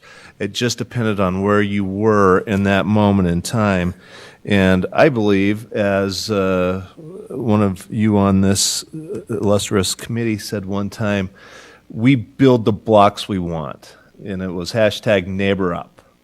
And we can legislate all kinds of rules, but we're never going to be in a position to enforce them. And so having neighbors come, talk about what they're seeing, getting involved, helping direct us, we can't put one broad solution that's going to express every single individual problem. And I think, unfortunately, we push information out, we put it on the website, we send 2 notices. My wife said, I got, 3 postcards about the city council meeting that night, and to have a whole bunch of people show up and say, well, we didn't know anything about it. We don't know what it is. we can't force feed sometimes people some of that information. So I think we're in a difficult position. But I do want to point out that one of the things we've talked about, and some of you got the chance to attend the Wasatch 2050 Symposium and at the Salt Palace and everything else, we're going to double our population in the next 30 years. So people were talking about what their community was 30 years ago with cherry orchards and apple orchards and everything else, and that's changed. Well, we're going to double that population along the Wasatch Front. It's growing exponentially. So it's critical that we get involved in these conversations right now and not just think about what's happening on my block or what's happening here, what's going to happen with the entire Weber State University, what's going to happen with the entire city. And it's something we really need to think carefully about. I know Chair Heyer was there, but Abby Osborne talked about the Kim Gardner Institute, that if current trends hold true, in the next 15 years, the average home price along the Wasatch Front will be $800,000. $800,000. And if we think we can continue to double our population, see those kinds of housing rates, get people access to opportunities, being education and school and jobs, and not think more dynamically about how our community is going to change, we're going to get run over by it. And I think the Olympics were almost 16 years ago already, and that doubling of our population will be on us in the next 30. It's scary. And so I appreciated everybody being here. I appreciate the sensitivity of everybody in their individual situations, but I appreciate you guys being willing to let the Planning Commission take a deeper dive on it and not get caught up into an emotional reaction because a lot of people are here. I think it's something we really need to have a hard look at, and I'm committed to doing that with you all. And I think it's absolutely vital that we look at the long view, not just what's happening the next year or two, or what's happening on my block, because I love my neighbors or I hate my neighbors at the moment. How do we address this in a much longer view? So I applaud you all for that, and I appreciate everybody coming out. It was a long meeting. A lot of opinions were expressed, and that's what helps us make better and more informed decisions. So my thoughts on what we heard and listened to tonight. Thanks, Mayor. Council members, your opportunity for comment. You want to go first? I'm going to go first this time? No, I don't have any comments. Thank you. That's okay. I'm just Thank you. You get the first comment. And Angel, is it Angel? Yeah. Yes, I would like to thank you also for bringing up the police challenge that we face. Today, earlier, Councilmember White and I got to meet with a group of Cub Scouts, 11-year-olds, if that tells you anything. And they got to ask us questions that the city's facing. And one of them asked us about, they saw in the paper that we have police officers leaving to go to Salt Lake. And I can honestly say for the 45 minutes we were there, that was the only time they sat real still, was when we talked about police officers, because they understood the effect it would have on our community if we did lose a large number. And so it was interesting to me. I think, well, of course I understand it. I researched this and I study it a lot, but these little boys and their leaders, they all were very, very concerned about it. And I think it is a challenge that we face, and it is a concern for our city. So I thank you for supporting them and supporting and encouraging us to support them also. So thank you. That police study will answer a lot of those Yeah, questions, Angela, that we're looking for. So I think it'll be beneficial for us. Okay, there you go. I'm just going to echo everything that my colleagues are saying. And I think that one thing I'm learning from my new job here is that, and I think I kind of had that idea before, but getting a broader perspective of everything happening in the city, and really kind of taking to heart this idea that we do need to think more broadly about all of these issues. And I don't think a broad stroke is always the answer for all these things. But when we say, not on my block, or I don't want that here, then we just need to think about where else we're saying it should be. I think that that's kind of my question. And I know I'm kind of speaking from a different perspective as a newcomer to Ogden. but I think, well, not newcomer, somewhat newcomer. That's just something I'm thinking about a lot, is what am I saying that I don't want in my neighborhood, and thinking about where else that would go. Pipe up? Thank you, Angel, for your comment. I agree entirely. And I'm doing the Citizens Academy. Do not get tased. You did it for us. I did. Anybody down here? Yeah, just a quick comment. The neighbor grant program is also available and maybe there's some opportunities to use that money for neighborhood watch or maybe even a complaint watch. I don't know, but there might be some opportunities to use that money for different things. So. It's been a very enlightening evening for me. Usually when we've had issues that have got some passion behind them, it's not this evenly split between the sides. But the civility was wonderful. I've got to say these people are very dignified in their approaches to things, and I very much appreciate that. I was at the same meeting that the mayor was yesterday, and it was enlightening to what the future holds. It was a kind of a snapshot into the future that, it's hard to see ahead, but we've got some smart people whose crystal ball works lots better than mine, that are able to kind of put the numbers together and see the trends, and we have got to get ahead of the curve. We've got to be very proactive, and we can't just be reactive. Our community needs to be planned better going forward. And so all these things are coming up, and we just need to be mindful of those things.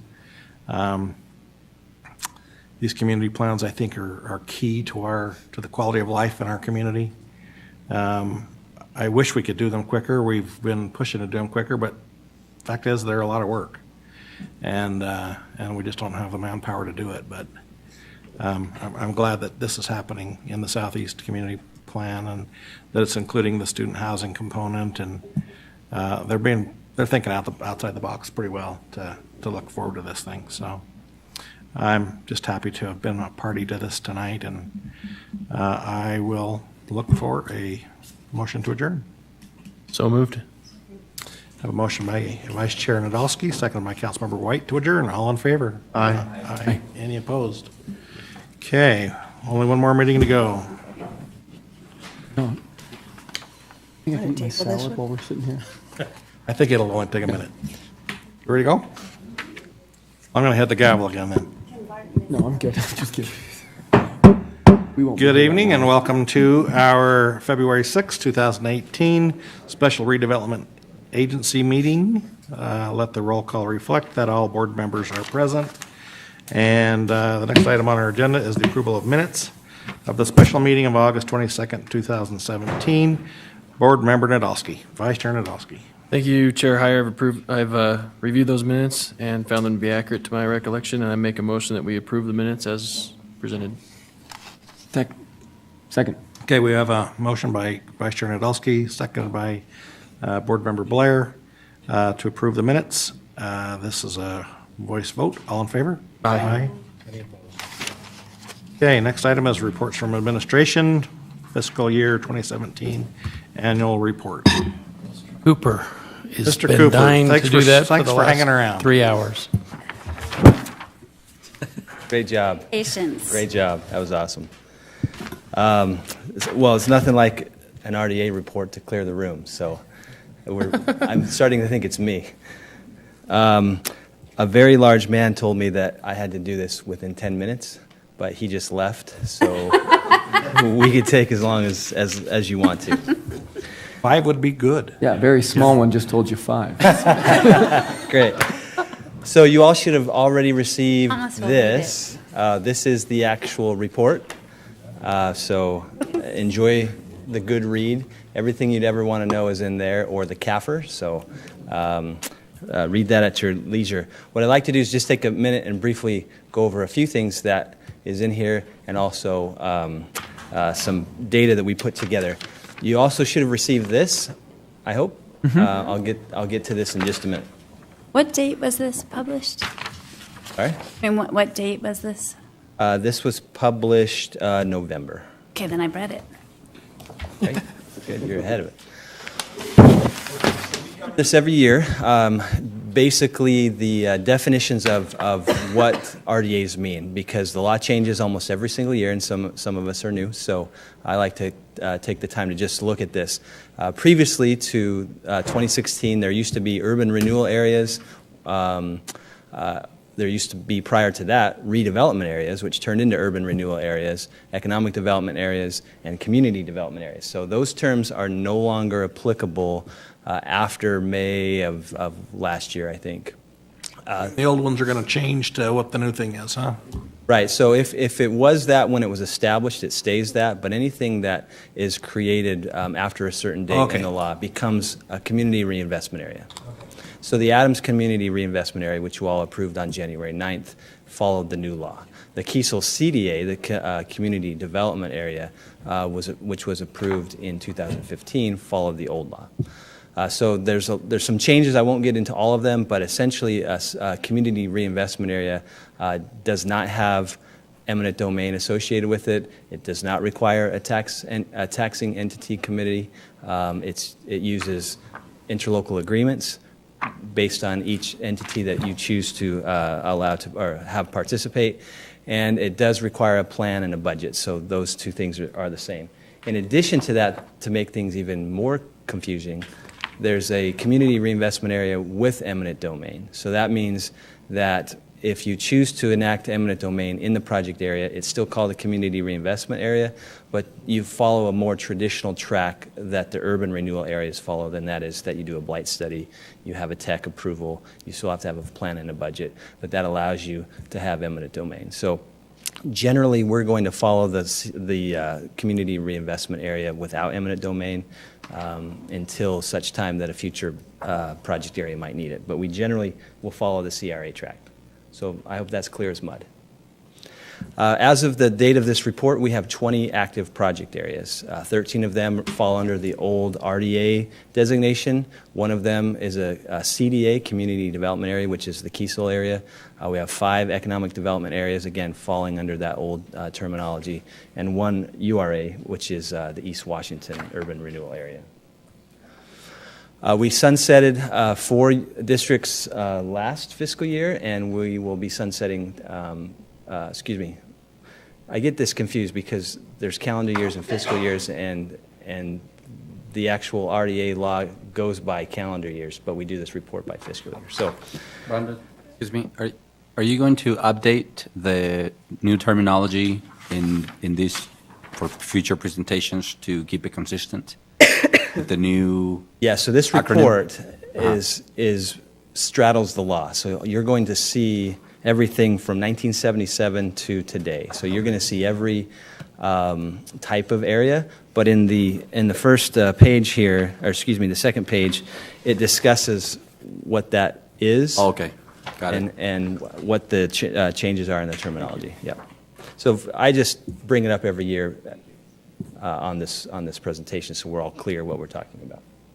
So we will see 2 of those districts expire at the end of 2016, and we'll actually see 1 expire in 2017 calendar year, but we'll talk about that next annual report. So I know you can't see that here. That's why I gave this to you. What we wanted to talk about with this spreadsheet was to help you understand basically a snapshot in time. So we list all of the districts that are still active. You can see their expiration date and their base years, which is the date that they were implemented. The ones in gray were expired in 2015. Those were the ones I just listed here. The American Can District will expire in calendar year 2017, which is actually part of the fiscal year 18 report. And we'll have 2 expire. We had 2 expire in 16. So what this illustrates is, as these districts expire, what the city, the county, and the school district can expect to receive in terms of taxes to their general fund, so to speak. And it's a snapshot in time, so if you look at the notes, the tax rates are based on tax year 17. So at the bottom where it says city tax rate, OSD, bless you, those are 2017 tax rates. But we've taken the value of the 2016 and 2015 years. So that's the math that we've done. And essentially what that will tell you as you go all the way to the right in the farthest right columns, you'll see that new revenue to the city equals $698,430 as of today. That includes all of the districts that we've expired here in gray, and also the 2016 district. If you took it out to, if you expired all of these districts today based on today's 2016's valuation and today's tax rate, we would have $2.5 million that would come into the general fund as new growth, and then that would stay in the general fund as new growth every year. And you see that the school district fares a lot better than us based on their tax rate, and the county is about what we are. So that's going to change every single year because valuations change and tax rates change. So every single year we keep track of this, and it will exponentially grow as districts expire. One thing that I'd like to call attention to is the very last column, and that's the annual growth percentage. You can see that some fare better than others. That huge number is BDO. Mostly, well, there's two factors. One, it didn't have a high base value because it was federal government land and it was granted to us. And then it has a huge current value, over $400,000, or excuse me, $437 million. That can't be a right number, can it? Is that really a good number? I had someone smarter than me check the math, so. That just seems like a huge number. Yeah. Thank goodness. You're welcome. Well, okay, I'm with you now. All right. Business of commas. So if you look at those growth percentages based on what you normally see in our property tax growth, it's about 2 to 3% a year.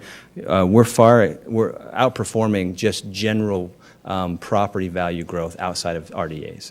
So that shows me that what we're doing is working. Some things are working better than others. If you look back at the base year, which is the second column, you'll notice that a lot of our districts are old, and they were adopted under different strategies, different program guidelines, different laws. The newer districts that we're looking at, we're trying to change how we approach these types of things, and so we look to see a lot better performance out of our districts. In fact, if you go to the Kiesel CDA, we've already seen a 78% growth, annual year-over-year growth in that district. So we're trying to do things a little different than previous folks did with RDA strategies. Brandon, just looking at this annual growth percent, the last column, do we know what the baseline rest of the city not in an RDA growth rate would be? I mean, yeah, so you know what I mean? So 2 years ago, 2015, we actually did a study with Lewis and Young, and they looked at all of the county property. So they took all the property in the county that was outside of an RDA, and they compared that to all the property in the county that was inside the RDA. And in general, the property inside RDAs grew 3 times faster than the properties outside. Again, as I just mentioned, our property tax growth on an annualized basis is typically about 2%. So some of these things, you look at Washington Boulevard, which expired, but there wasn't a whole lot going on there for most of its life, so you can see that it didn't do much. Same thing with Lester Park and Park Boulevard. So there are areas that if you don't see that investment that you intend to make happen or to see in the area, then it just takes that natural growth line. I recall that presentation when you reminded me of in your answer. Thank you. Is it hard to put a district on? Sorry? Is it hard to create a district? It is. You see most of that process because we come to you to establish a survey area. We come to you with a draft plan. We come to you with a draft budget. You get a chance to hear that information and understand what we're doing. You approve the project area plan and budget. We talk to our taxing entity friends. In most cases, Weber County, the school district, and the city, and we get their buy-in either at the tech level or at the interlocal agreement level. So it's a lot of work. Okay, so these were the goals that we told you about last year that we'd like to focus on. So just to recap those, focus on housing, leveraging the private funds, commercial project focus, integration and emphasis on design, and then making having a better presence at the Utah Redevelopment Association. As part of those goals, I just wanted to cover a couple of the projects that have been finished. This is the Proud Fit building on Lincoln. That's a picture of it when it was young. That's a picture of it today, literally today. Yes, Grant, thank you. So, did I say Lincoln? Yeah. You did. So that is on Grant. So that is housed by a company called Superior Mechanical. They're one of the largest mechanical contractors in the nation, so we love them. Everyone loves the tower view. That's entirely full. They leased up within months, not years, and they're extremely happy and looking to do more projects in the city. So that's a great, love or hate the design. The massing on the block is perfect. It has a very good presence, and we're happy about it. This is the SR 56 building. You'll remember that an incentive was given to that company. They're running, the building's complete, they're in it, they're hiring folks both locally and bringing folks from other countries. They hired an engineer from Australia who came here. We helped him temporarily find a space, and then him and his wife bought a home in the East Central. So it's a perfect scenario for this project, and it's a complete building. The Kiesel building, which is now rebranded as the Lotus building to reflect the developer's brand, is almost occupied. They're working on the 5th floor, finishing up some exterior things. It's next to that plaza that we talked about in the work session. So that's a wonderful addition to the downtown, once a vacant building. This is the Stone Hill project. Ward mentioned that earlier, 21 homes that will be on the D-School block. That's essentially what they're going to look like. Those are pictures of real houses in Denver, but we used that as a design precedent and gave that to an architect, and he was able to recreate it wonderfully. So we're excited about those homes that will start in a month.